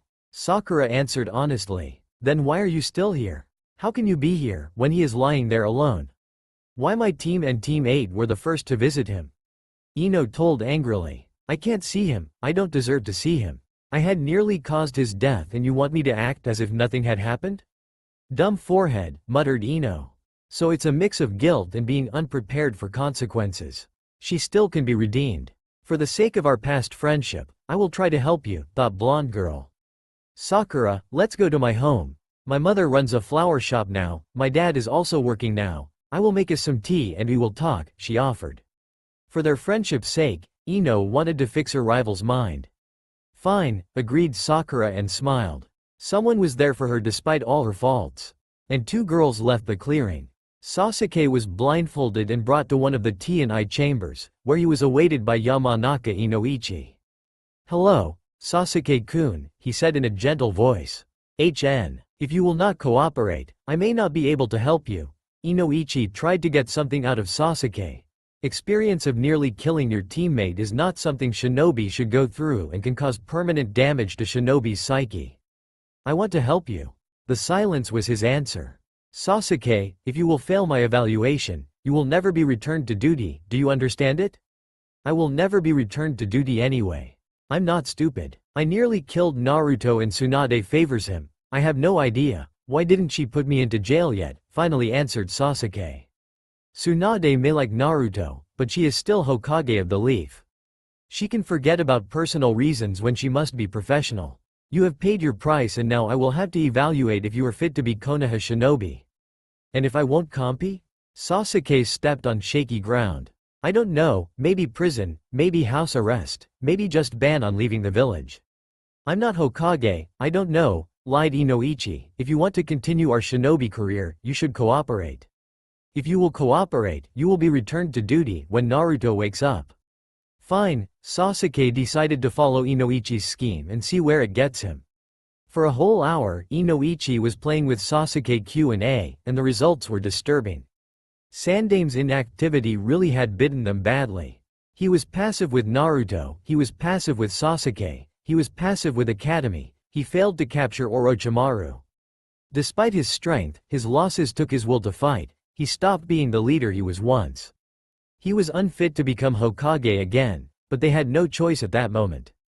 As a result, Sasuke became a flight risk, the level of civilian genins became lower than it had ever been. Naruto, the son of the previous Hokage, is nothing more than a village pariah, but he slowly manages to find his way to people's hearts.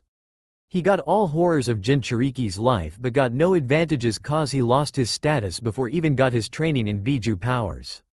What a poor soul. Since Kakashi told him his punishment, Sasuke knew something was wrong. Not because Tsunade liked Naruto, despite what he said to Inoichi, no.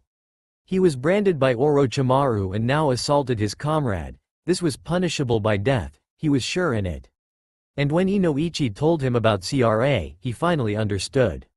Sasuke wasn't Rookie of the Year for nothing, he knew, his days were numbered and he was going to be executed. The only question was when. He decided to play Inoichi's game, it will give him more time to find a way to escape the village. He still had to avenge his clan by killing Itachi, and it will be cold day in hell when he will allow Senju and her Konoha to own the future, the kids of the Uchiha clan. He didn't know, how could he escape, but he will find a way. Maybe Orochimaru can help him? A week after the incident, two last loyal Sanins were sitting in a bar drinking. Tsunade had just finished Lee's surgery and wanted to relax. What was her surprise when she saw that Jiraiya hadn't left Konoha yet. Why did you decide to leave him? Asked Tsunade.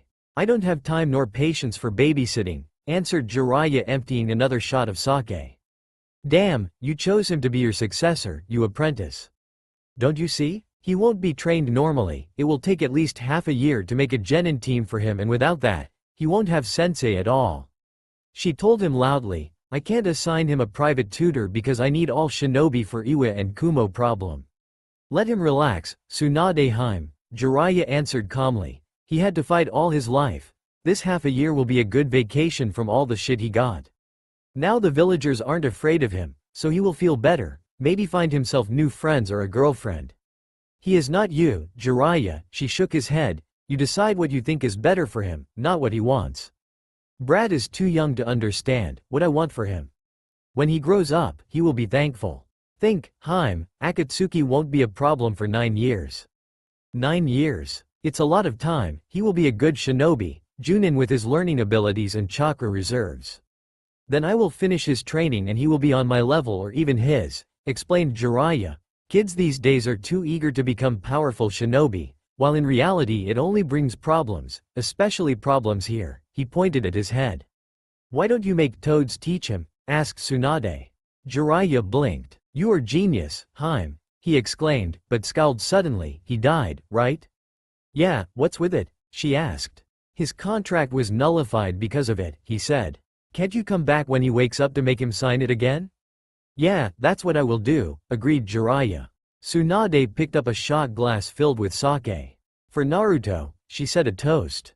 For Naruto, Jiraiya repeated. They clinked glasses and drank simultaneously.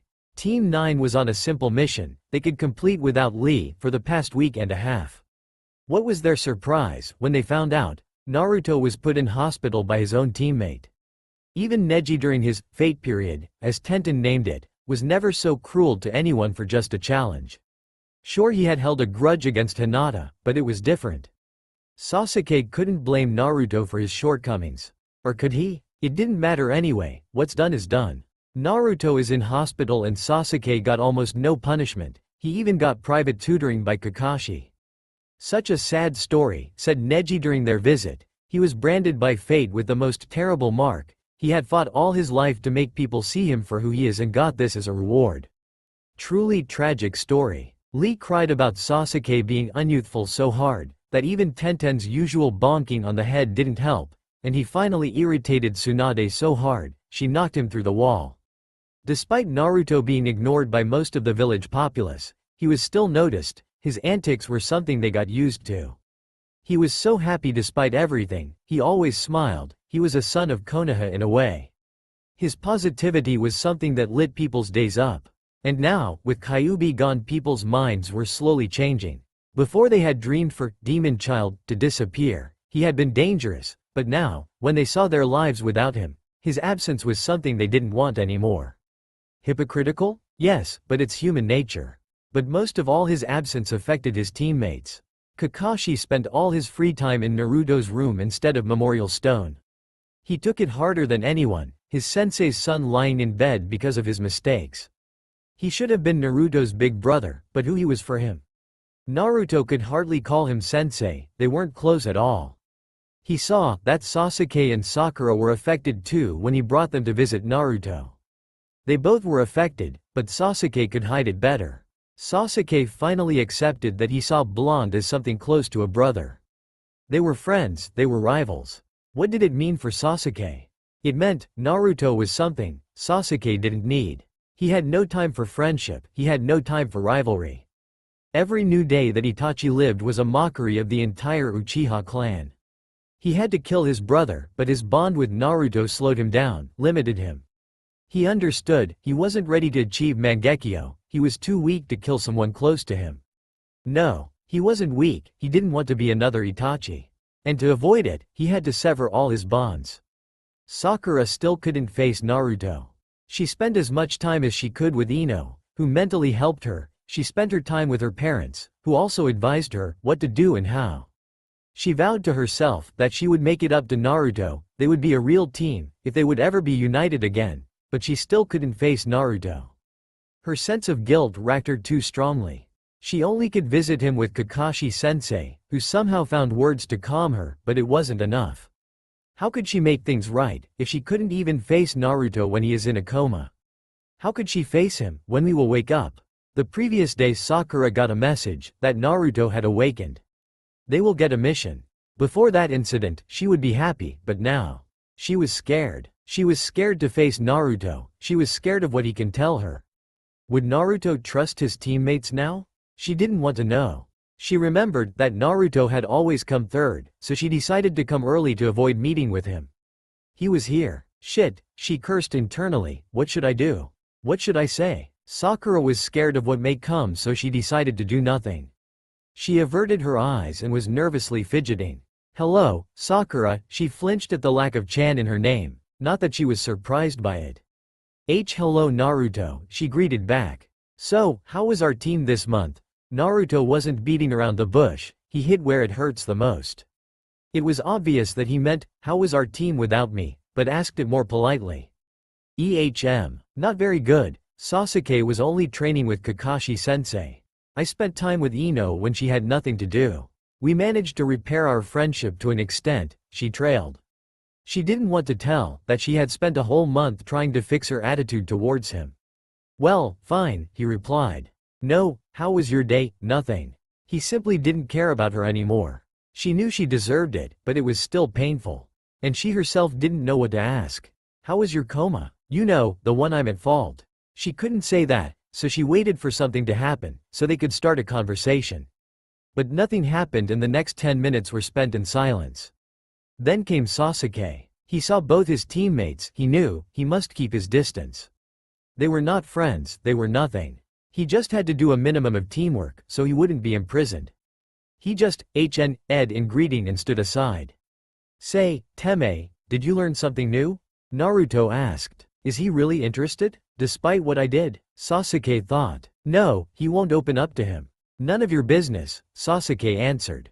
He was ashamed of his interaction with his brother, but for his goal to be achieved, sacrifices had to be made. And his sacrifice was their friendship. What an asshole, Naruto said aloud. Sasuke knew, he was right, but it changed nothing. Not even 2 hours later appeared Kakashi-sensei.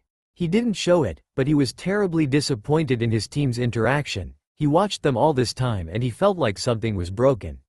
They didn't act like friends, they didn't even act like acquaintances, they didn't act like teammates, they were just 3 people who got together in one place, like strangers that stood together in the line for food. Previous C-rank mission united them. Maybe a new one will make them open up to each other again? Hello, my precious students, he said with an eye smile. Hello, Kakashi-sensei, said Naruto and Sakura while Sasuke, ed as usual. And 3 genins followed their sensei to Hokage's office. Tsunade was waiting for them in the office. She smiled when they entered. Hello, Team 7, how are you? Fine, Tsunade-sama. Better than ever. Fine, just happy to see my cute little genins again. Yeah, right, things can get better, Inoichi said. Hokage thought, what a load of bullshit. I would like to get a C-rank mission for us. Do you have something? Asked Kakashi. I don't even have to play on their arrogance to give them one, smiled Tsunade. Is it my lucky day? If it is, then something will go wrong. Shit, yes, I do. Border patrol mission. We have an outpost near Kusa, you will have to be there for a week. She gave Kakashi a scroll, good luck. And Naruto, stay for a moment. 3 members of the team had left. Naruto froze near the door. Chakra was once united and it strives to be united again. People are connected with strings of chakra, you must find them, feel them, Indra instructed. Is it like Yamanaka techniques? Naruto asked. Yamanaka create their own strings and move their consciousness through them. You have to use existing ones. Through them, you can sense people, their chakra nature, their emotions. If qualified enough, you can even read their past, their thoughts, Uchiha progenitor explained. Naruto, be careful and do your best, Tsunade wished him. Love, worry, sadness, what did it mean? He will find out later. Team 7 was gathered at the village gates. Did you pack everything? Asked Kakashi. Simultaneous nods were Genin's answers. Despite the presence of everything they needed in the outpost, it's better to be safe than sorry. Kakashi was happy to see all his Genins were responsible. He expected Sakura to pack way less than she did, but apparently, Naruto accident affected her more than he had thought. Sasuke and Naruto were always more responsible when it came to ninja stuff, so he wasn't surprised by them. What made him unsettled was Naruto's calm attitude. Naruto not being jumpy and cheerful was just wrong in his eyes. He was more like Sasuke now, but he wasn't broody, he was cautious, like everybody around him was enemy, like he didn't trust anyone at all. He was right, but what can you expect from a boy who was killed by the person he considered a brother, and then spent a month and a half with reserved Otsutsuki? Kakashi signed a paper Izumo and Katetsu had given him, and they finally left the village. The road to the outpost was also unusual. Kakashi expected Naruto to bounce with excitement from an opportunity to see new locations, meet new people, but Naruto just walked his road with half-closed eyes, deep in thought. But Hatake lied to himself. He didn't expect Naruto to act as his previous self, he wanted him to act that way.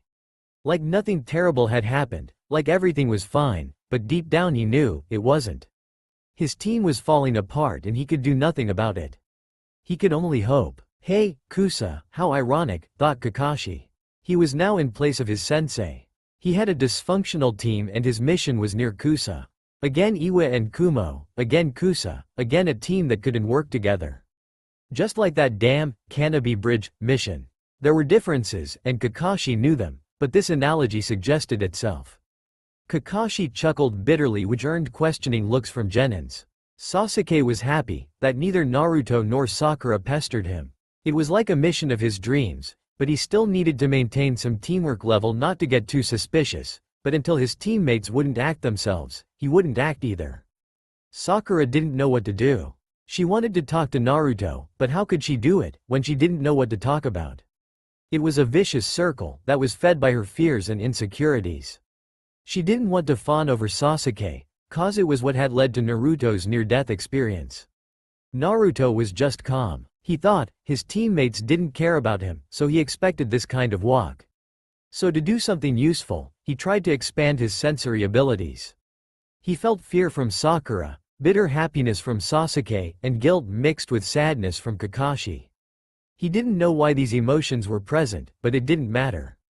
He didn't care what they felt if they acted differently from their feelings. Only actions are important. If he would try to find different, more distant chakra signatures, if he would try to find other strains, he would find an Anbu team tailing them all the time. Day 1. Mystery. The outpost was a small territory, which consisted of a small 2-story house with a 10-meter watchtower in the center and a trap field surrounded by a deep moat. But something was wrong. No lights in the house, no sounds. They entered the house. The outpost was empty. No shinobi, which should be here. Team 7 was supposed to start duty after shift with an old team. No food supply, which should be here either. Nothing. As if the outpost was emptied. But by whom? They searched the whole house. Nothing. Now Kakashi was nervous, cause it seemed like everything and everyone had just disappeared. Team, we divide into groups of 2.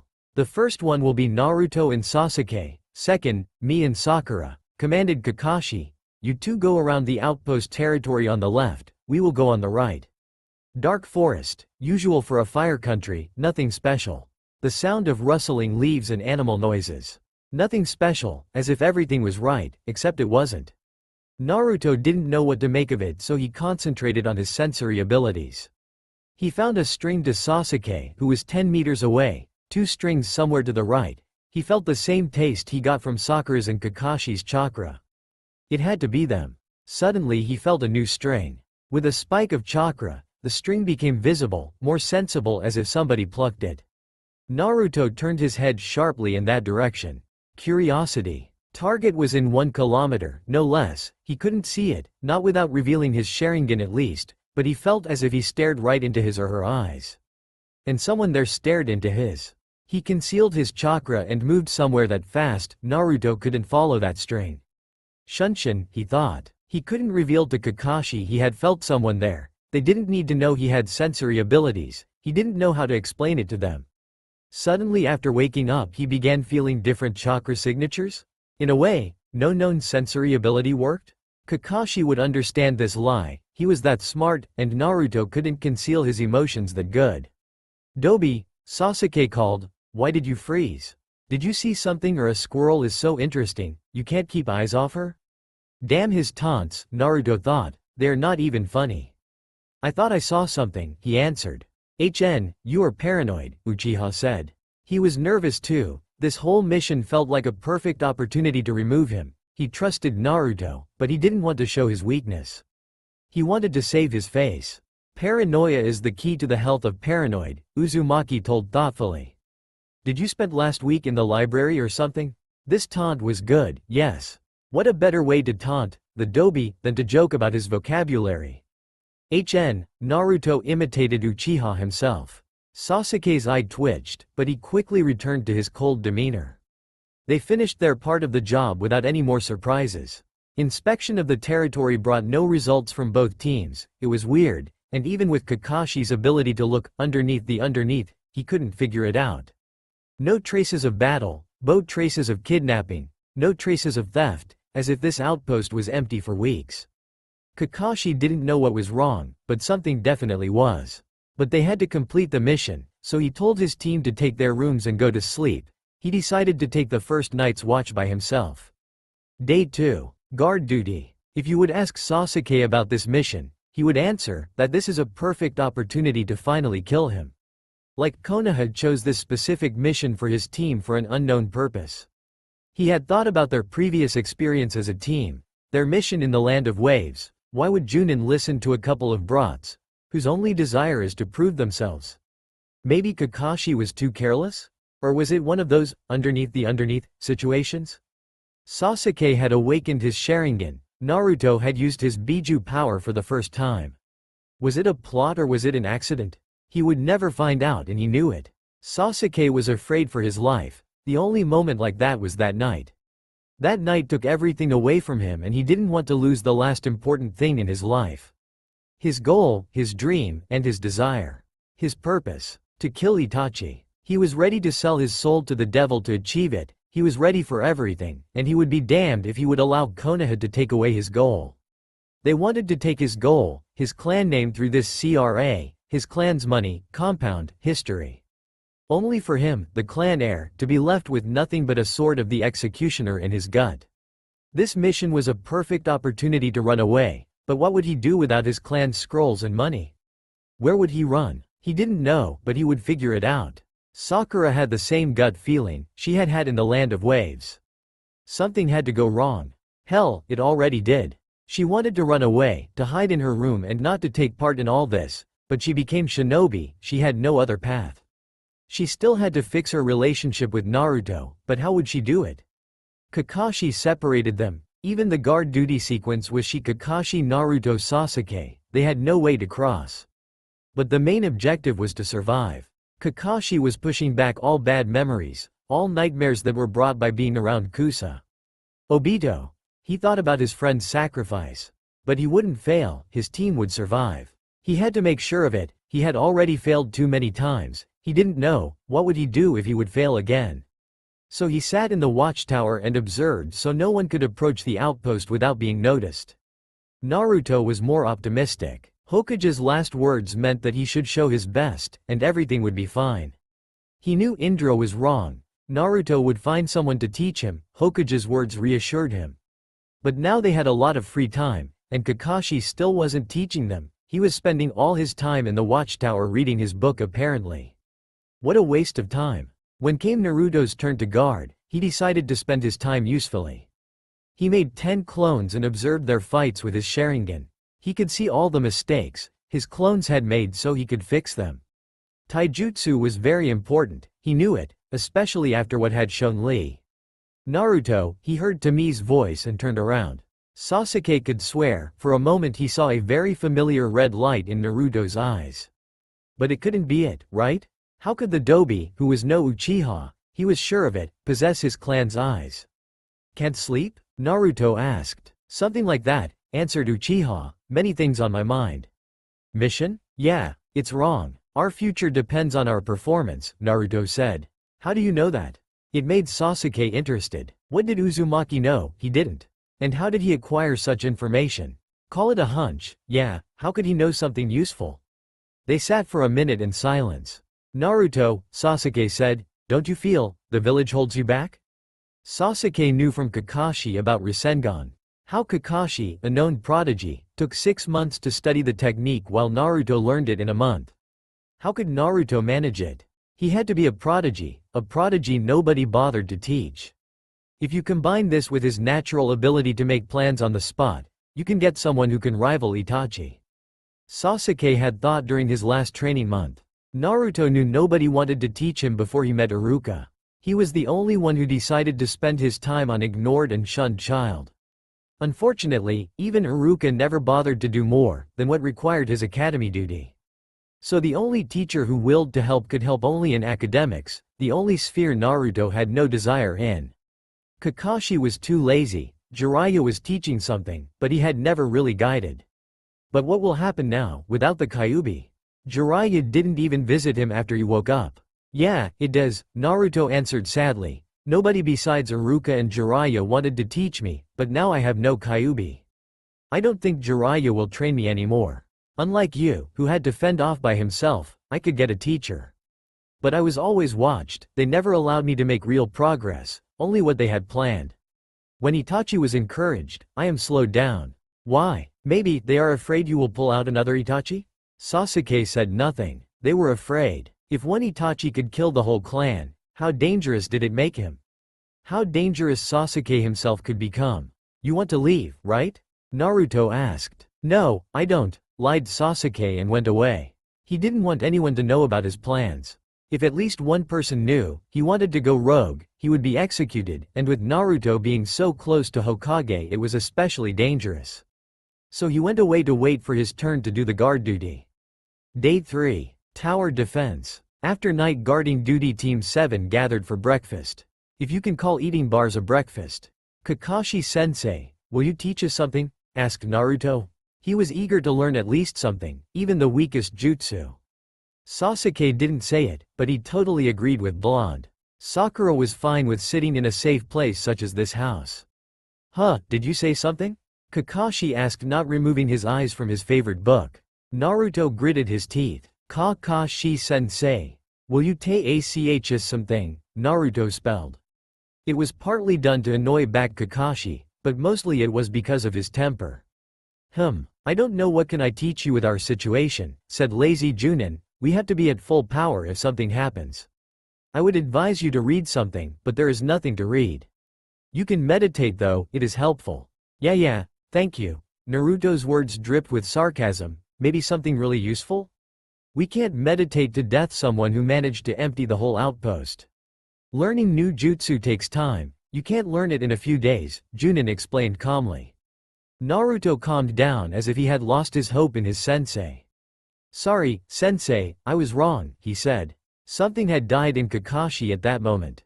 It's all right, we all can do mistakes, he said with an eye smile, but on the inside, he wanted nothing more than to teach Naruto at least something, but the situation was far too dangerous. Without Kyuubi in his gut, Naruto had lost a huge part of his stamina.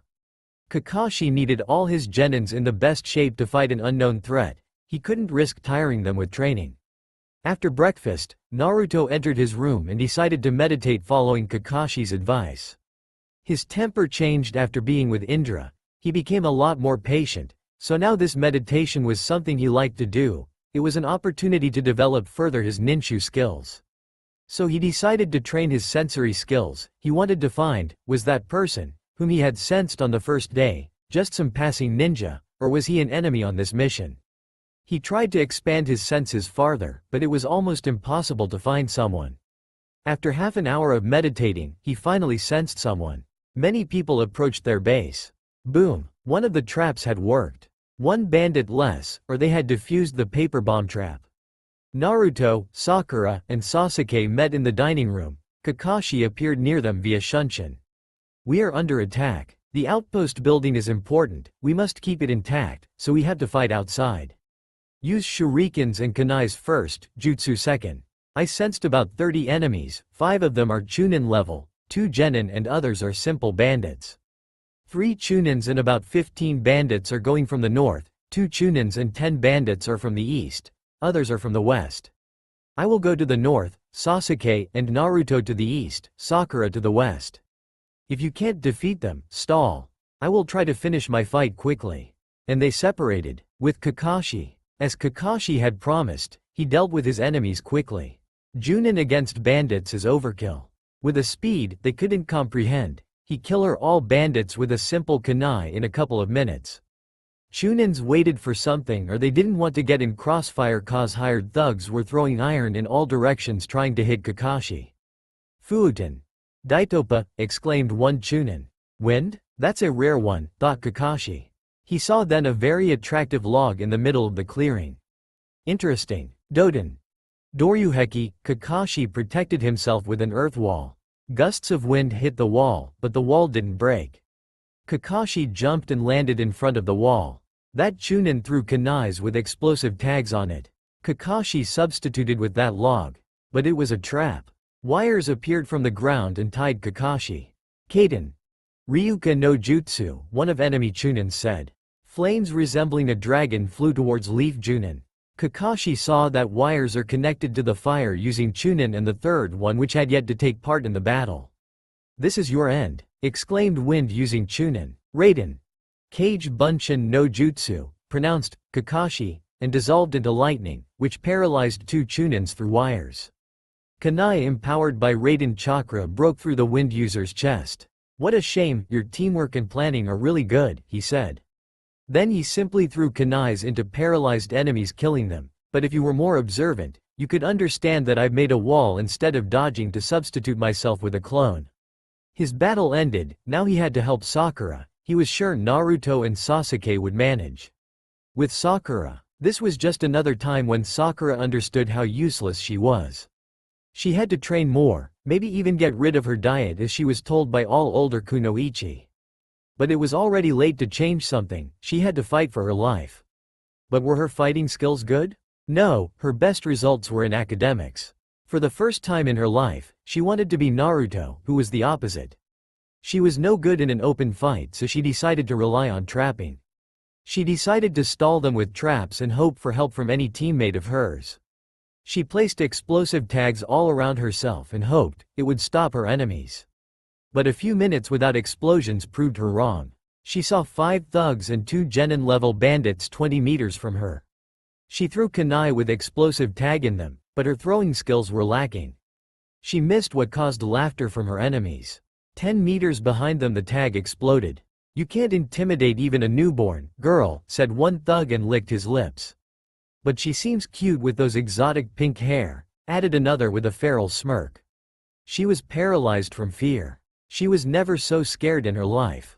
Neither Zabuza nor Orochimaru scared her that much. They could kill her, yes, but what these guys wanted was completely different. How would she look at herself in the mirror after that? How would she face her friends? Even death wasn't as scary as a possibility to experience what they wanted to do with her. One of the thugs lunged at her, she took kunai and made a swing, he dodged. She decided to punch him. Even a genin is physically stronger than a usual bandit because of chakra. She hit him in the stomach, he coughed and threw up. Sakura was disgusted with this sight and forgot about other enemies. Thug caught her outstretched arm, she struck him with another. He was hit dead in the head with her kunai. She had forgotten she had kunai in her hand. It was her first kill, she froze again. Thousands of thoughts raced through her mind, she became scared of herself. Her hands were caught. The shock from the first kill and from their shameless actions mixed with each other.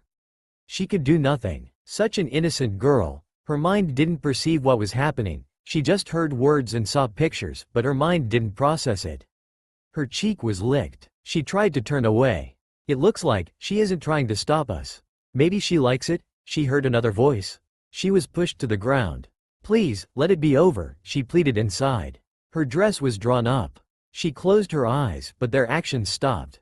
"It's over, Sakura," she heard a familiar voice, "they're dead, everything is fine." She opened her eyes trembling in fear of what could happen.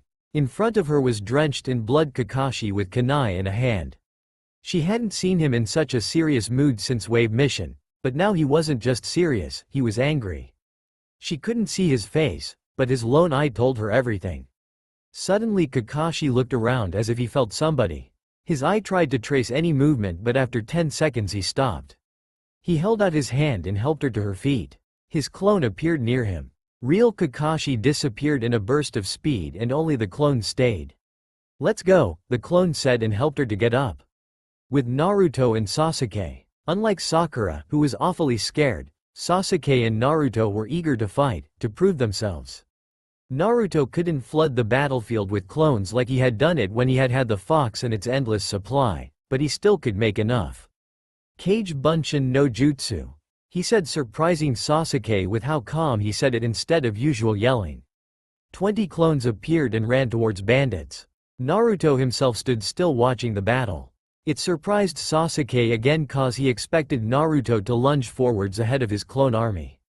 Uchiha didn't want to lose this challenge, but he knew his chances were slim. How could he defeat more bandits than an army of Narutos? He couldn't, so he decided to fight Chunins. With Sharingan activated he attacked both of them. One of the enemy Chunins pulled out Tanto, another pulled out Wakizashi. Sasuke had to take kunai in each hand to match them and they started the fight. When Naruto saw his army managed to beat all bandits, he turned his head to Sasuke's battle. Sasuke had a big problem. Chunins were as fast as him, but stronger. Sharingan helped him with avoiding most of the hardest strikes, but he was still getting tired. Naruto knew Sasuke won't hold much longer, so he had to help. "I don't need your help, Dobi," Sasuke said when Naruto blocked a strike from one of the Chunins. His pride acted when it shouldn't. "Shut it, Teme," Naruto growled. Unlike Sasuke, who could use his Sharingan, Naruto was limited in his abilities, so he had a hard time fighting a stronger, faster and more experienced opponent. Sasuke's opponent jumped back and shouted after completing a hand sign sequence, "Sweden, Teppodama. Kaden. Gokakyu no Jutsu," Sasuke answered. Jutsus collided and fog flooded the battlefield. For Naruto, it meant only one thing. He slowly closed his eyes. His opponent saw it as a moment of weakness and he could be right, but he didn't know one thing about young Uzumaki. He attacked, and when there was only 1 meter between them, Naruto's eyes suddenly opened. 2 Tomo Sharingan stared into the eyes of Chunin. He gasped in surprise. Naruto poured more and more chakra into his eyes to make his reflexes sharper. Without moving from the spot, Naruto twisted his body so that the wakizashi blow missed. Chunin wanted to tell his accomplice new information, but he felt he couldn't speak anymore. His lungs flooded with blood. Naruto's kunai was right in his chest. It was Naruto's first kill. He froze. Was he a monster, like everyone had told him? No, he wasn't, he reassured himself. They were wrong, all of them. Especially without Kyuubi inside of him. The only thing that scared Naruto was that he could love it. And a few questions were on his mind. Would it be easier with time? Will he remain to be human? The 3rd Tomo appeared in each of his eyes, and then his eyes turned back to their usual blue color. He heard the loud chirping of 1,000 birds. He saw that Sasuke's Chidori cut through the enemy's tanto and shoulder. He cried from terrible pain feeling and fell to the ground not breathing. "This is over," Naruto said. "You left bandits alive," Sasuke said, readying his kunai. He slit their throats with no hesitation. Naruto saw Sasuke as a merciless killer. "You should be one if you want to kill your own brother," Naruto thought and frowned cause he had been on receiving side of this. No, he couldn't trust Sasuke, and his hints about desertion proved it even more. Suddenly, the Chunin that was hit by Sasuke's Chidori jumped up. It turned out he wasn't pierced, just brushed. How did that Chunin manage to use Genjutsu against Sharingan? Sasuke wanted to throw kunai in him, but Kakashi's hand stopped the swing. Chunin disappeared and Shunshin. "We must let him go," Kakashi said. "Why?" asked irritated Sasuke. "Precaution," Junin answered. "This mission is beyond our abilities. I will send a message to Hokage." "What's wrong? We don't have 2 strong enemies, right? No one like Zabuza?" asked Naruto. "I'm not sure, and Sakura might not be able to continue this mission." "Why?" Naruto wouldn't surprised if Sakura might not want to continue the mission, but not being able is a different story. She was nearly raped and her first kill went really bad. I was in time to save her, but I sensed someone behind the tree. Then Chakra's signature disappeared. It's Anbu level. I don't think Leaf Anbu would be there without intervention in our mission, so it must be enemy Anbu. This is a rank or likely higher, he explained. Now, go and have a rest. By tomorrow I should receive Tsunade-sama's reply, he said. This difficult day has come to an end. Day 4. Tracking. The night was awkward. When Naruto and Sasuke came into the house and saw Sakura's state, they became terribly worried. Despite Sasuke's desire to cut all his bonds, he still got used to his team and it pained him to see Sakura like that. She was in a catatonic state at first, then Kakashi led her in her room, talked with her, and managed to calm her down to an extent. She was in no condition to continue this mission. She had spent the whole night staring at the ceiling. I've got an answer from Hokage-sama, Kakashi told his 2 male genins dispelling Pakun. It piqued their interest. We have to find out who exactly was behind this attack, and who will take our place at defending the outpost. I've suspected such turn, that's why I had allowed that Chunin to escape, explained Junin. Isn't tracking Team 8's a specialty? Naruto asked, surprising both Kakashi and Sasuke. It is, but, despite me being a ninjutsu specialist, I'm one of the best Konoha trackers, he said with a smile. What about Sakura? Sasuke asked. She's a dead weight now. She is. Kakashi reluctantly agreed, but she is a part of a team. We can't just leave her here alone, right? Why can't we send her back? With Naruto for example, he proposed. His pride was still hurt from the fact that Naruto had defeated more enemies than he did, so he wanted to get rid of his blonde rival to get even. I can't send one incapable genin accompanied by a genin, Sasuke. We are on a or even S-rank mission, being without me means death. Besides, Naruto is a good shinobi with some really essential skills, especially for this mission. Was this the first compliment Naruto heard? Maybe it wasn't, but it still brought him happiness. So what will we do? Asked Naruto. I will do the tracking, you will watch and learn. What about Sakura? Kakashi sighed. She will have to go with us. I would like to send her back to Konoha for her own good, but we don't always do what we want. At the place of Naruto's and Sasuke's battle. You see the blood trace? Asked Kakashi. Genins nodded. That is the reason I let him run away. I thought we could be given a new objective, so I didn't bother about killing or following him. His Chidori wound wouldn't be lethal and will leave a trace of blood we will follow. Blood has a very specific smell, you have to memorize it. A light metallic scent, explained Kakashi. Naruto and Sasuke nodded as they knew this scent for their own reasons. This scent tormented Sasuke every night when he had dreams about the Uchiha massacre. Sakura nodded too, but she still wasn't with them. Let's go, Kakashi said. You will try to find a direction, I will correct you. Put more chakra to your nose to enhance your sense of smell. About 10 kilometers they followed the blood trail. Of course, genins didn't do much, but they still had some success, especially Naruto, which made Sasuke envy again. They arrived at a river that cut through a huge part of the fire country. The trace ended here. Looking on genins' faces, Junin could tell they had a question. What to do now when there is no trace of blood? Well, it seems, our previous method doesn't work anymore, Kakashi stated, but the main lesson of tracking is to never give up until you've tried everything. He pointed at another shore of the river. See, in the grass lied a few used bandages made from sleeves. We know he at least crossed the river. He could make a fake trace, suggested Sasuke. He could, but unlikely, told Kakashi. He wasn't heavily wounded, but he still was. He must be healed somehow, so he should go to the hospital. The closest hospital is 5 kilometers from us, in Meadow Town. Bandits must have arrived from somewhere, said Naruto. Why didn't he go to their camp? That's a good question, agreed Kakashi, but they may not have medics. Or they may not have a base anymore. They didn't look like a band, more like many groups hired to fulfill that mission. Likely, they have their boss in that town. They crossed the river and Sakura found a piece of clothes further in the forest. Sensei, she said and shown what she found. It seems, he really went to Meadow Town, Kakashi mused. We separate here. Sasuke, stay with Sakura, I and Naruto will go check the town. Why him? Sasuke asked. His ability to spawn shadow clones will be very helpful if we will need to escape. With Naruto and Kakashi. Sakura doesn't deserve what she got, Naruto said as they jumped from branch to branch.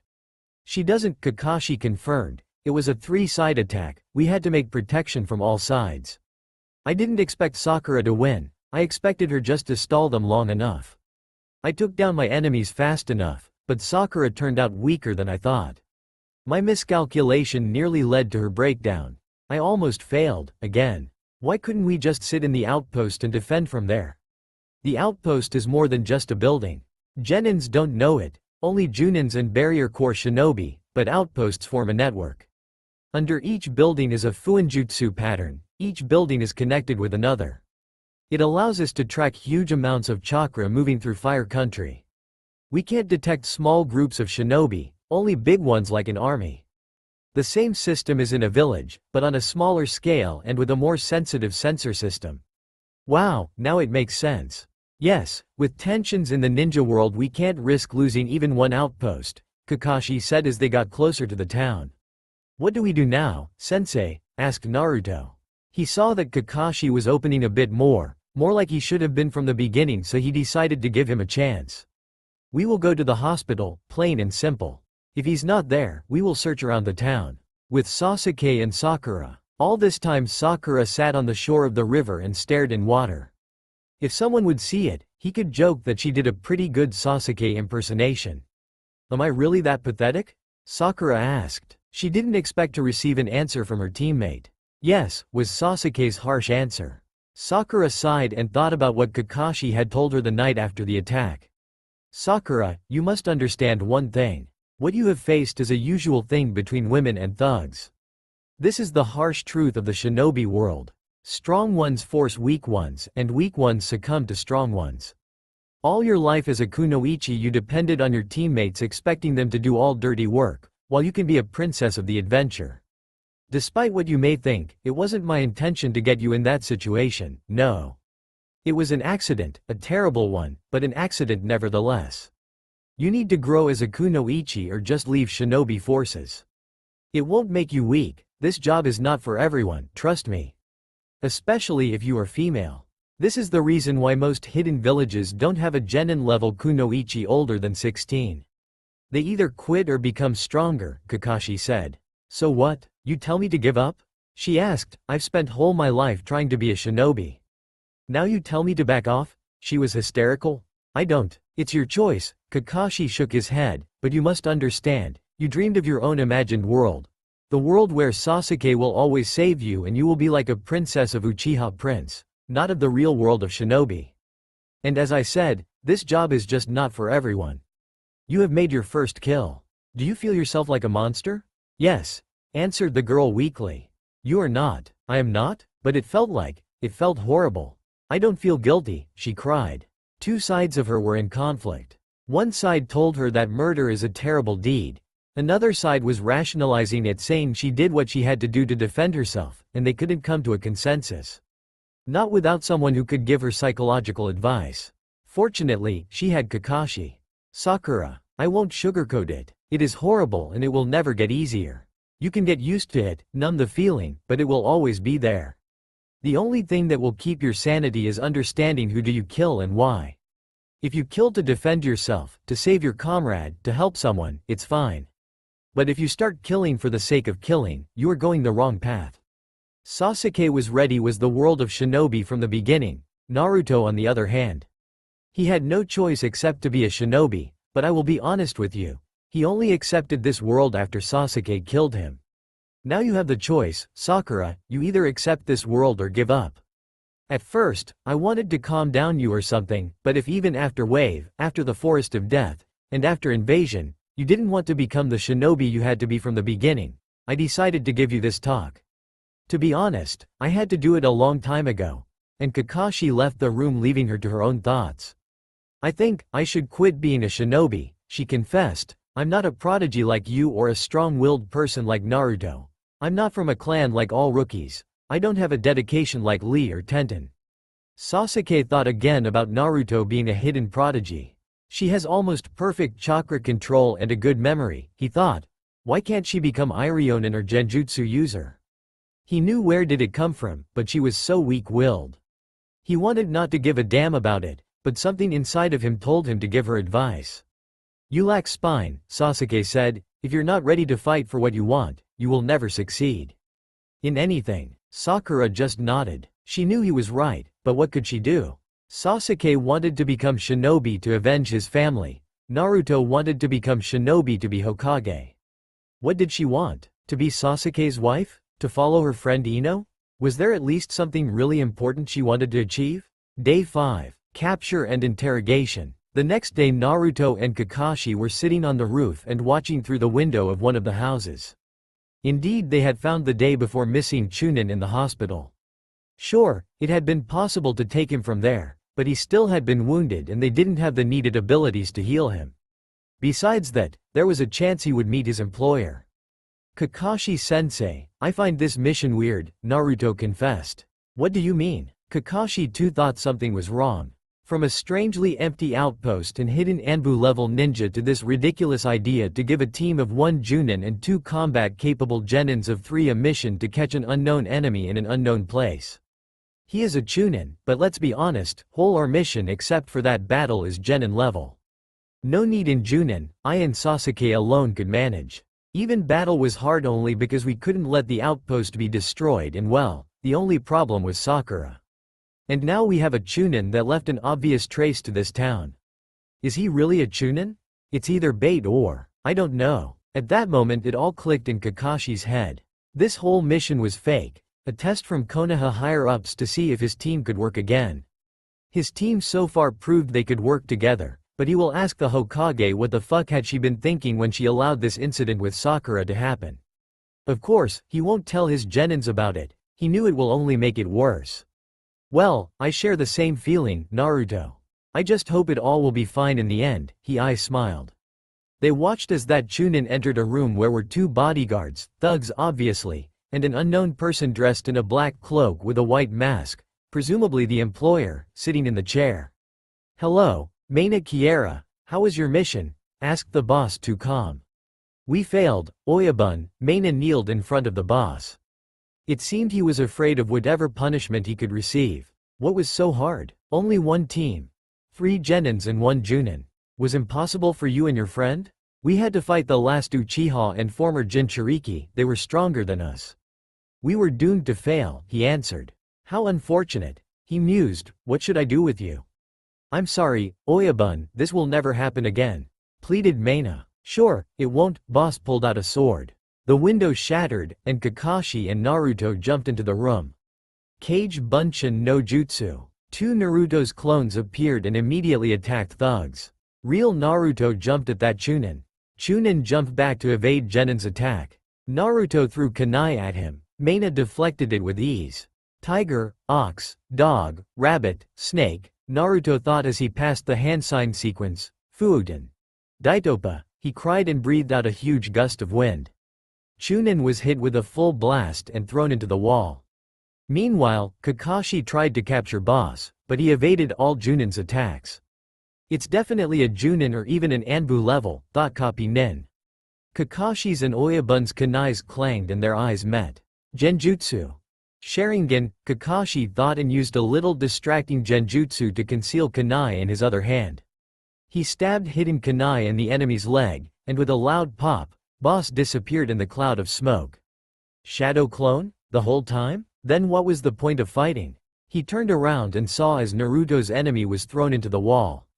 Chunin lost his consciousness. Good job, Naruto, he said. Naruto nodded in response.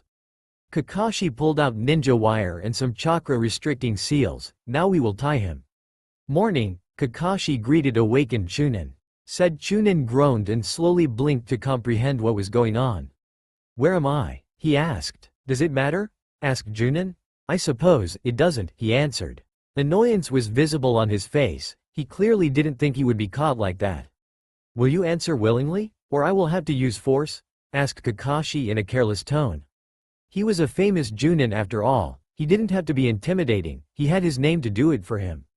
My name is Maina Kiera, former genin of Kusagakure no Sato, left when I felt that my growth was hindered by my village. Reached the Chunin level on my own, he said. Well, that's all entertaining, but who hired you and why? That was the most important question for Kakashi. Could he trace the employer to Konoha? I suppose, I can't tell you now, Chunin said with a little smirk. Is there something I can do to change your mind? Asked Kakashi, lifting his headband, making his Sharingan visible. You don't get it. It's not that I don't want to tell you. He opened his mouth. I can't. There was a cursed seal on his tongue. Surprising. Such bad luck. I have stopped learning seals after Minato-sensei death, thought Kakashi. Now we have to carry him to Konoha. Hey, escort mission? Maybe the seal is a fake, who knows? If he is not a Konoha agent, he shouldn't have a fake seal. It's a too smart move for an ordinary rogue genin, even if he did reach the Chunin level. Well then, till next time. Kakashi knocked him out. Well, let's carry him, Naruto. Hi, sensei, replied Naruto and created a few clones to carry the prisoner. Kakashi did all the job, if you can call a minute-long conversation a job. Now he had to carry that Chunin at least to the meeting point with Sasuke and Sakura. Days 6 and 7. Escort. Kakashi was happy that Sakura was looking better than the day before. Sasuke was the same as always. Maybe a bit more broody due to Kakashi taking Naruto instead of him, but other than that he was fine. Naruto was fine for his new personality as far as Kakashi could say. Their prisoner was too willing to go with them and it was unsettling lazy Junin. Everything seemed fine, too fine for a real mission. It was more like a D rank than anything. Both Kakashi and Naruto felt their Anbu escort but didn't share this knowledge. Kakashi didn't do it not to make his genins worry, and Naruto cause he didn't want to tell about his abilities. At night they chose the order Naruto Kakashi Sasuke, letting Sakura sleep and rest the whole time. The next day they finished their travel and were getting closer to the village gates. Kakashi noticed that Sakura was more relaxed with each passing meter. Naruto seemed indifferent, but something was worrying him. What seemed weird was Sasuke. He was very thoughtful after last night and it seemed wrong to Kakashi. What could have happened to make Sasuke from his usual broody self to this? It felt as if he was questioning himself. But what? And only two people knew the answer, Sasuke and Mina. Last night, you are an Uchiha, right? Asked Mina to start a conversation.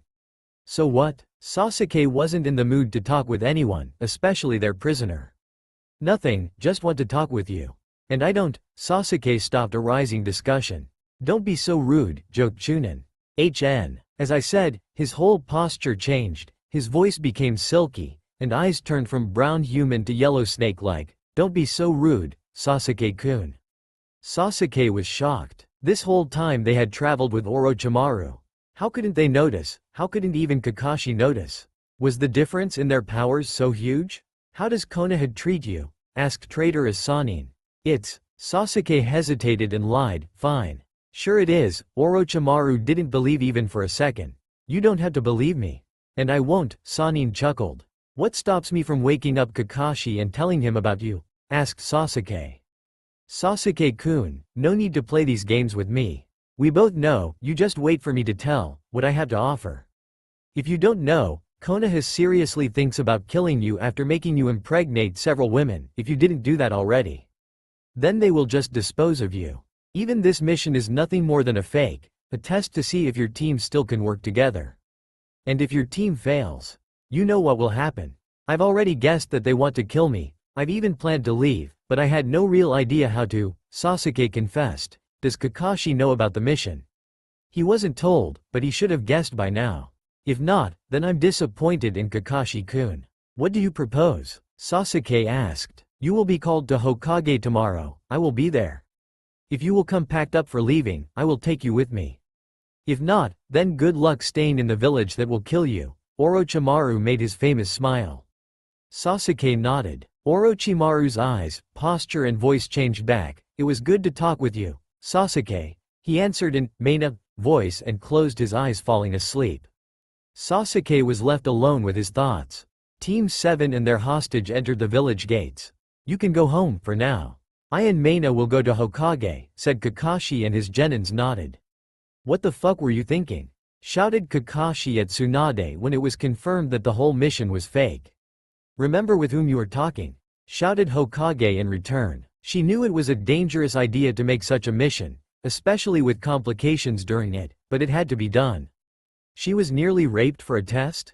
A fucking test? Did Sarutobi leave you in the same position at the gates of Iwa or Kumo? Is this your secret to become a great kunoichi? No, he didn't, Tsunade answered. She wanted to punch Kakashi for his last comment but held herself. It was a terrible accident, Kakashi. Anbu was there watching, he would interfere if you didn't. She was nearly undressed, Tsunade. When would he intervene? Before or after ejaculation? Kakashi was absolutely pissed at Konoha's higher-ups. He felt your arrival and decided to stay in shadows, explained Tsunade. She knew this whole situation was wrong but she wasn't going to let Kakashi berate her like that. I sensed him, he was merely watching this as a show, Kakashi said, gritting his teeth. If I was still Anbu commander I would demote him to genin cause this man despite his skills doesn't know the meaning of responsibility and partnership. He will be punished, Kakashi. She tried to calm down enraged Junin. I'll make sure of it. You know that if my team will ever find out about it they will all leave shinobi forces? Kakashi asked after a few moments of silence. Sakura cause she would be sure that her comrades will not save her and her biggest mental trauma was a part of a test. Naruto will lose any trust in all Konoha if he didn't already. Sasuke will do the same as Naruto but on an even bigger scale. Did you want that to happen? Damn, if clients will find out, do you imagine what will happen? Konoha with their peaceful agenda made an experiment on the genin team. Quote, and that is why they must never know of it, said Tsunade. She knew Shukaku's great idea went wrong, and now she had to defuse the situation. "You are lower than trash, Tsunade," Kakashi said with almost no emotions. "I know," she whispered. "Anyway, let's go to the council chamber. Anbu leaders are ready for their report." "Hi, Hokage-sama," said Kakashi and left. He was disappointed in the new ways of Konoha and he knew Tsunade was too. He knew it was a mistake from just one Anbu, but that was still Anbu. The best from the best. How can they call themselves such if they don't give a damn about their comrades? It showed the level and mentality of the current Konoha shinobi. It seemed the famous Will of Fire is fading away. Tsunade entered the council chamber right after Kakashi. All clan heads and advisors were present. Also, there was Meino Kiera, who seemed to Kakashi to be more important than just a chunin. "Alright, let's get started with this meeting," she said with a heavy sigh. "I already have a headache from this mission." "Why are you in disguise of a chunin?" Homura asked Meino. "Ehehe, little trouble came up," he said chuckling. "That chunin wanted to kill me before the attack so I had to kill him and take his place. Oyabun's role was played by my shadow clone. Why in the end did you play as chunin not as boss, as you were told to?" "Hey, it's easier to capture a chunin than a junin, nay?" he asked. "I suppose it is," calmed down the elder. "While it's all interesting, I'd like to return to why we are gathered here," said Tsunade. "Neko, Tora, report." Their way to the outpost was satisfying, began Neko. Interactions between them were minimal. "What is expected from this team is you know their history. No antagonizing, no friendly chats, only calm and serious approach. The only odd thing was Uzumaki-san's behavior. I would say he was too calm despite all that happened to him. Later on, I followed from afar Uchiha-san and Uzumaki-san as they searched around the outpost. Despite their history together they were completely professional and did as they were told to. One thing concerned me. At one point Uzumaki-san turned in my direction. It felt as if he looked right into my eyes.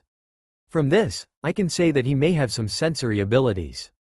They could start awakening that time and he may not know about them or he intentionally hides them for reasons unknown. Their guard duty was fine, said Tora. I also would comment that Uzumaki-san became more level-headed than he was before. He still possesses huge amounts of chakra, about the size of Junin, and can create his favorite shadow clones, but it seems he still doesn't know that their memory returns to him. He had a conversation with Uchiha-san. Nothing wrong had happened, they still feel awkward towards each other, but they don't jump into a fight. Haruno-san was pretty much as we predicted. Her shinobi abilities hadn't increased during Uzumaki-san's hospital stay, but her attitude changed for the better. She became more serious than she was before. Sasuke was pretty much the same. I observed Uzumaki-san's and Uchiha-san's battle, said Kat. I can say for sure that Uchiha-san is a low-mid chunin level, while Uzumaki-san must be observed again. His new calm attitude changed his style, so one battle is not enough. But I can compliment him on his strategic thinking, he did well. Also, something weird had happened. I sensed as he pumped chakra to his eyes during his battle with an enemy chunin. It's weird from someone like him. He did finish his fight very efficiently, unlike Uchiha-san who used many flashy jutsu instead of more simple ways to defeat his opponent. I think it was caused by jealousy as Uzumaki-san defeated all thugs by himself. Haruno-san's battle was reported in the file, and were responsible for observing her is off-duty by Hokage's order. I can say she is low genin and is a weak link of this team. Tracking was mostly led by Kakashi, so nothing special except for Uzumaki-san's sense of smell. It's a bit enhanced compared to usual shinobi, but nothing extraordinary. Sakura questioned her abilities as a shinobi and overall is going the right way. Tora turned to Meina. Yeah, my turn, he grumbled. Well, Naruto is fighting pretty well. He easily defeated my guards. Then he showed himself fine against me. He even managed to use a wind-style jutsu. It surprised everyone in the room. Food and Daitopa. He may be a wind user, which is surprising. The interrogation was short and led by Kakashi. The way home was fine. Team dynamics were not friendly but they were formal, which is good considering their history. After that, all council members took files that were lying in front of them and read more detailed reports but without personal opinions voiced by Anbu. Despite the Sakura incident, the mission went well, said Inoichi with a little smile. He was hoping for this outcome, so he was pleased with the results. They seemed to start working together. I can vote for saving Team 7 as it is. I disagree, said Hiyashi. Uchiha-san's jealousy is dangerous. He wants to be the best, but Uzumaki-san's growth is bothering him. He may even see Itachi in former Jinchuriki. I agree, said Shikaku. Sasuke will be better with a team where he will be the best. I vote for disbanding. Agree, said Danzo. He wanted Uchiha in his ranks. Homura and Kaharu nodded in agreement. I vote for saving, said Choza. I vote for saving, said Sume. I want to see little Uchiha inferior to his rival. I want to see him burning from jealousy. He can defect then, was Shikaku's reply. Put a seal on him, simple as that, she said. Shibi, what do you think?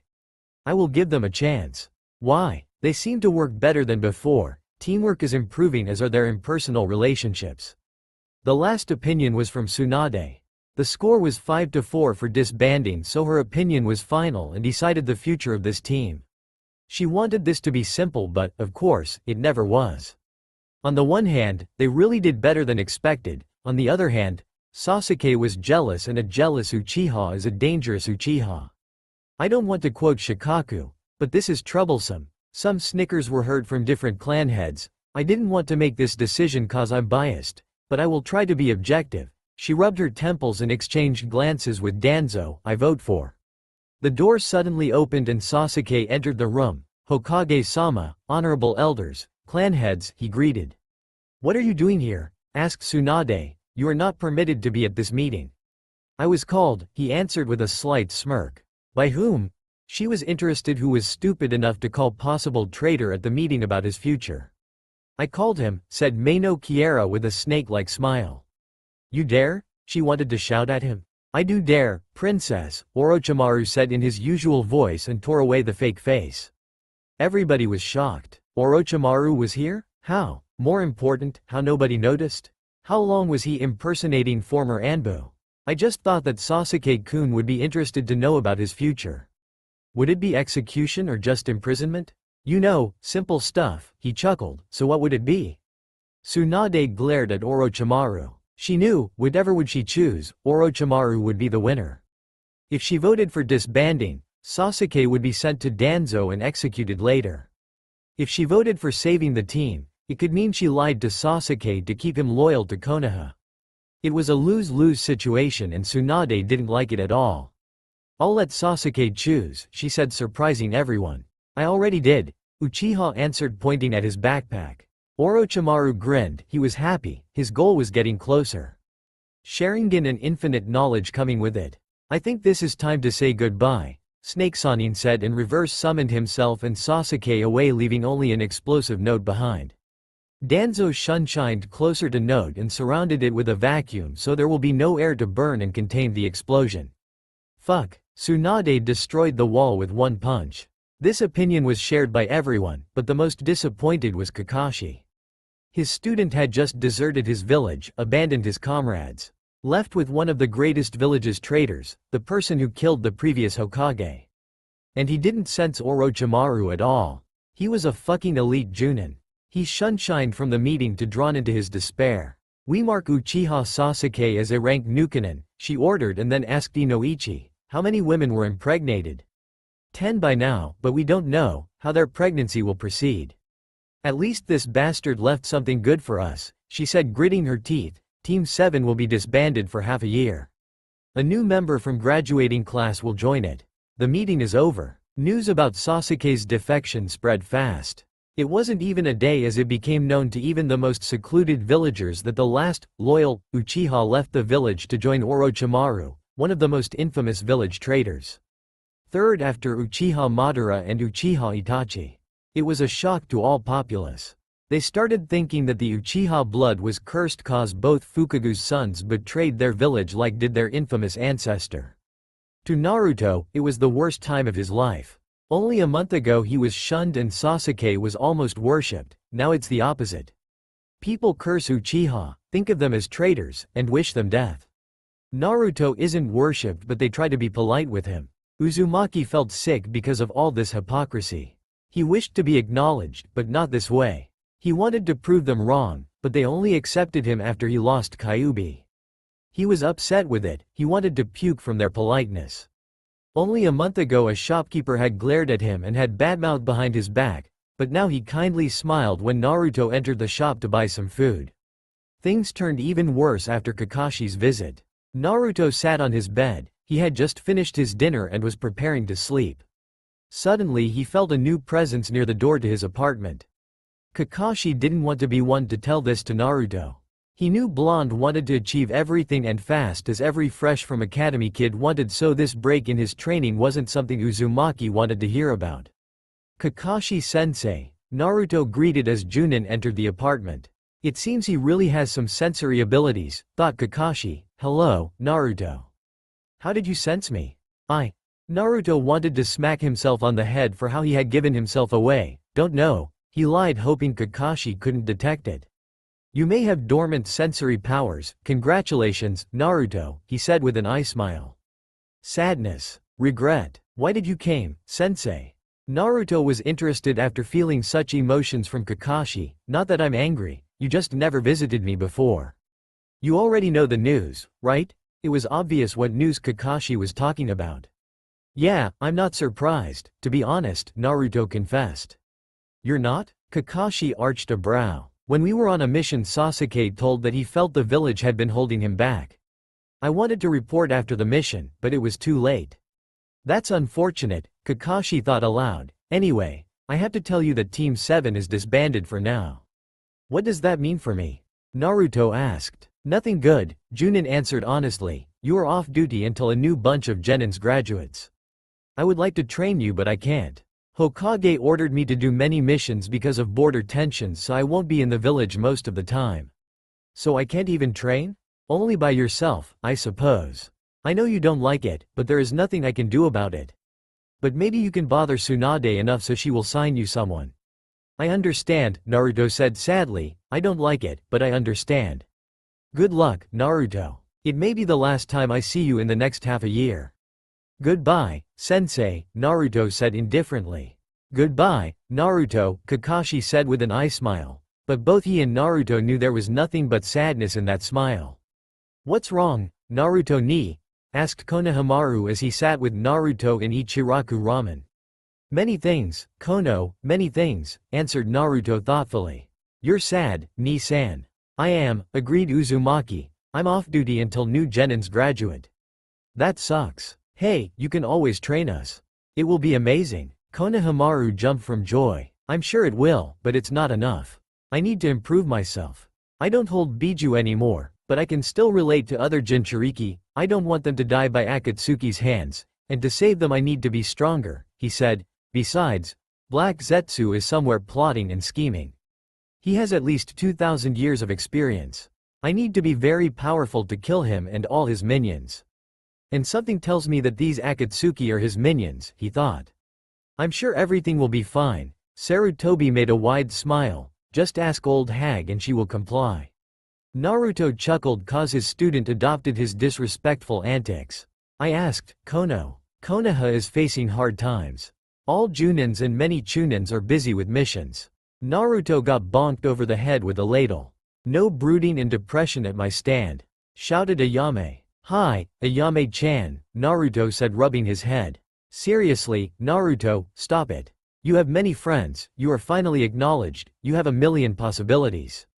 I'm sure everything will be fine. He knew Ayame really wasn't well versed in shinobi affairs, so her words weighed nothing, but he was still pleased cause someone sincerely supported him and wished him only the best.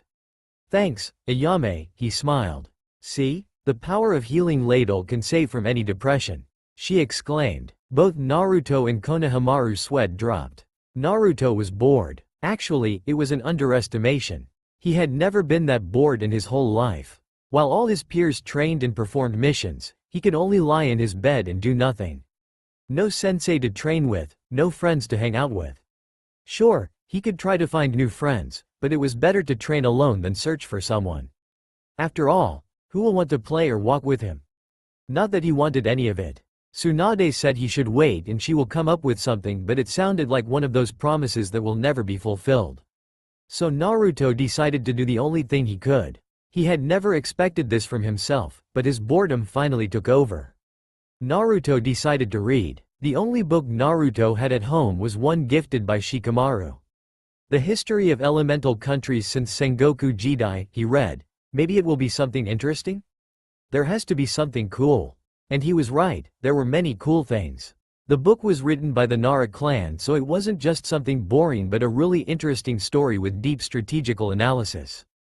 Old Naruto definitely wouldn't read or try to understand it, but new Naruto read the whole book in a span of one day. He learned a lot of things from this book, but one was especially interesting. Uzumaki clan. He had never thought he could be from a clan. Was he really from a clan? Or was he just named after the sister clan of Senju?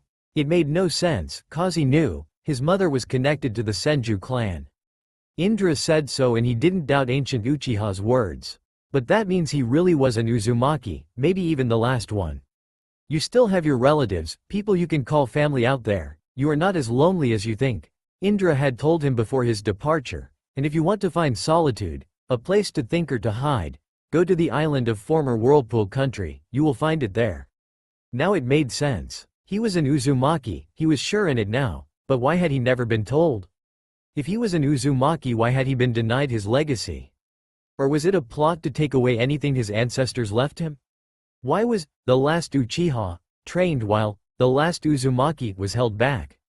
He needed to know. He was sure that Tsunade, someone he called Ba-chan, knew about it. Maybe not about his parents but about his legacy for sure. Jiraiya and Tsunade sat in Hokage's cabinet. How is it on the borders? She asked. Not as bad as I thought, to be honest, Toad Sanin answered. I thought it would be way worse. Diversions, bandits activity, and stuff. But in reality we have only a few spies lingering in Anbu checking the borders. They don't collect forces to attack, they just observe. It means they are not ready for war. In the case of Kumo, I think it's either internal problems between Raikage and his council, or they are plotting something more interesting. Or maybe both combined. Either way, they give us time so we don't need to complain. Iwa is still wary of us because of Minato and escape of one of their most destructive shinobi. I mean Deidara, when he blew up a huge portion of the village, isn't helping either. So we have time? Tsunade was more relaxed. This news made her happier. Yes, Haim, we do. Akatsuki changed their strategy. Before they wanted to start a Biju hunt in 3 years when Sanbi would rebirth, but now they seem to stop their plans. They are back at Mercenary and are gathering funds for something. It can't be good for sure, but still better than catching Bijus. It sucks, but we will manage. Now they won't target Konoha, right?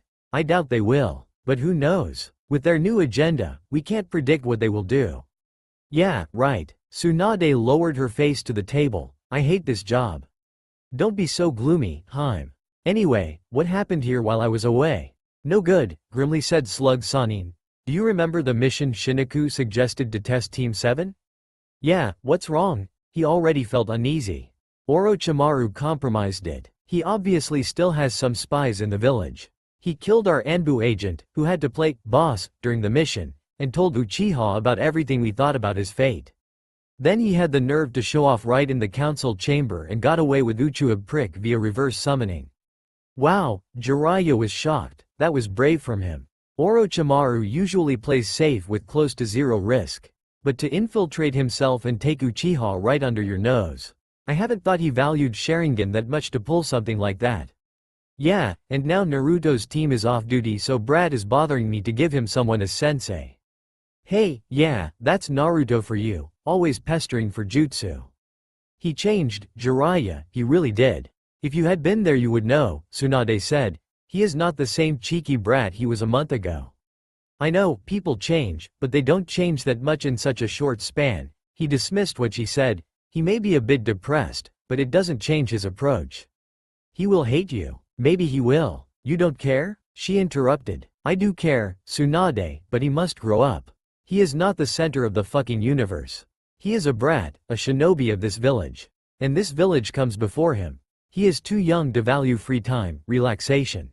In harder times he won't have time to fart, not to mention to go to the restaurant and eat something tasty. He had all his life a hard time. She glared at him, don't you know it? And what money will he spend on these restaurants? Unemployment allowance? Damn, Tsunade, things are not that bad. Jiraiya tried to calm her down. Listen, the kid managed to learn the great breakthrough in a week. And nobody taught him, he did it by himself. Well, maybe he really has more than some of his father's talent, agreed Jiraiya. I still think he should get his inheritance. I can't provide him with teachers, so let him study by himself. Hokage wanted her surrogate grandson figure to be happy, so she still tried to convince Jiraiya to teach Naruto. He is not ready, we already discussed it. What's the point of giving him his legacy if he doesn't know what to do with it, huh? He doesn't deserve it. Jiraiya paused, not yet at least. Let him be Chunin and we will talk. Period. Stubborn fool, cursed Tsunade. When will you let him sign Toad contract? Later today, I still have to do my research. He perversely giggled, and Tsunade pummeled him out of the cabinet through a window. Naruto went to ask Tsunade about the Uzumaki clan. He was sure he could prove he did belong to a said clan. He had no concrete proofs, but he may find something. He could say his sensory abilities are mind's eye of Kagura and they won't be able to prove him wrong. He needed something, some scrolls, money for sure, cause without missions he either had to find a job, but he didn't know how to do anything except being shinobi or survive with only unemployment allowance. What wasn't something he wanted. He easily evaded Tsunade's secretary, who didn't like him much since Sarutobi's reign. How he wished Shizune to leave the hospital and take secretary position. His life would be so much simpler. He had all his life a hard time. He heard Tsunade's voice, don't you know it? And what money will he spend on these restaurants? Unemployment allowance? Damn, Tsunade, things are not that bad. He recognized this one too. It was Jiraiya, and he tried to calm Tsunade down. Listen, the kid managed to learn the great breakthrough in a week. And nobody taught him, he did it by himself. Well, maybe he really has more than some of his father's talent, agreed Jiraiya.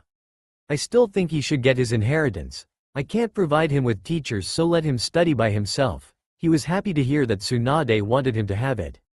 Uzumaki valued family more than anything. Maybe her grandmother's genes are playing, Naruto thought.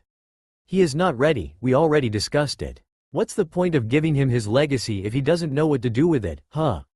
He doesn't deserve it. It was harsh and painful. He really didn't expect his supposed sensei to talk like that.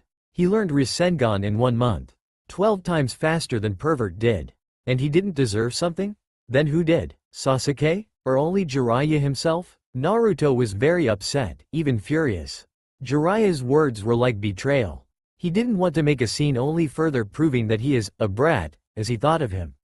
My father must be someone important if Pervert speaks so high about him, Naruto thought, but who cares who he was? It matters nothing. I will be my own person. Let Jiraiya take everything he wants if he wants to keep my inheritance from me that much. With that thoughts, he left Hokage Tower. He had a lot to think about this day. Naruto lied on his bed deep in thoughts. Indra was right, huh? All this time I wanted to prove myself, but now even someone who I thought is my sensei doesn't believe in me. He chuckled hollowly. Indeed, without 9 tails I'm worthless for them, not special enough. It seems even being the last Uzumaki isn't enough to be valued. He thought about all that happened. On the one hand, he wanted to kick Jiraiya for what he did, but on the other hand, what would he gain? Nothing but even more compliments about being unworthy, immature and etc. He will antagonize a Sannin, one of the best shinobi in this village, and his own supposed sensei. More than that, he would prove to Tsunade Pervert had been right. And all this didn't guarantee him the success of this getting inheritance mission. It was a lose-lose situation.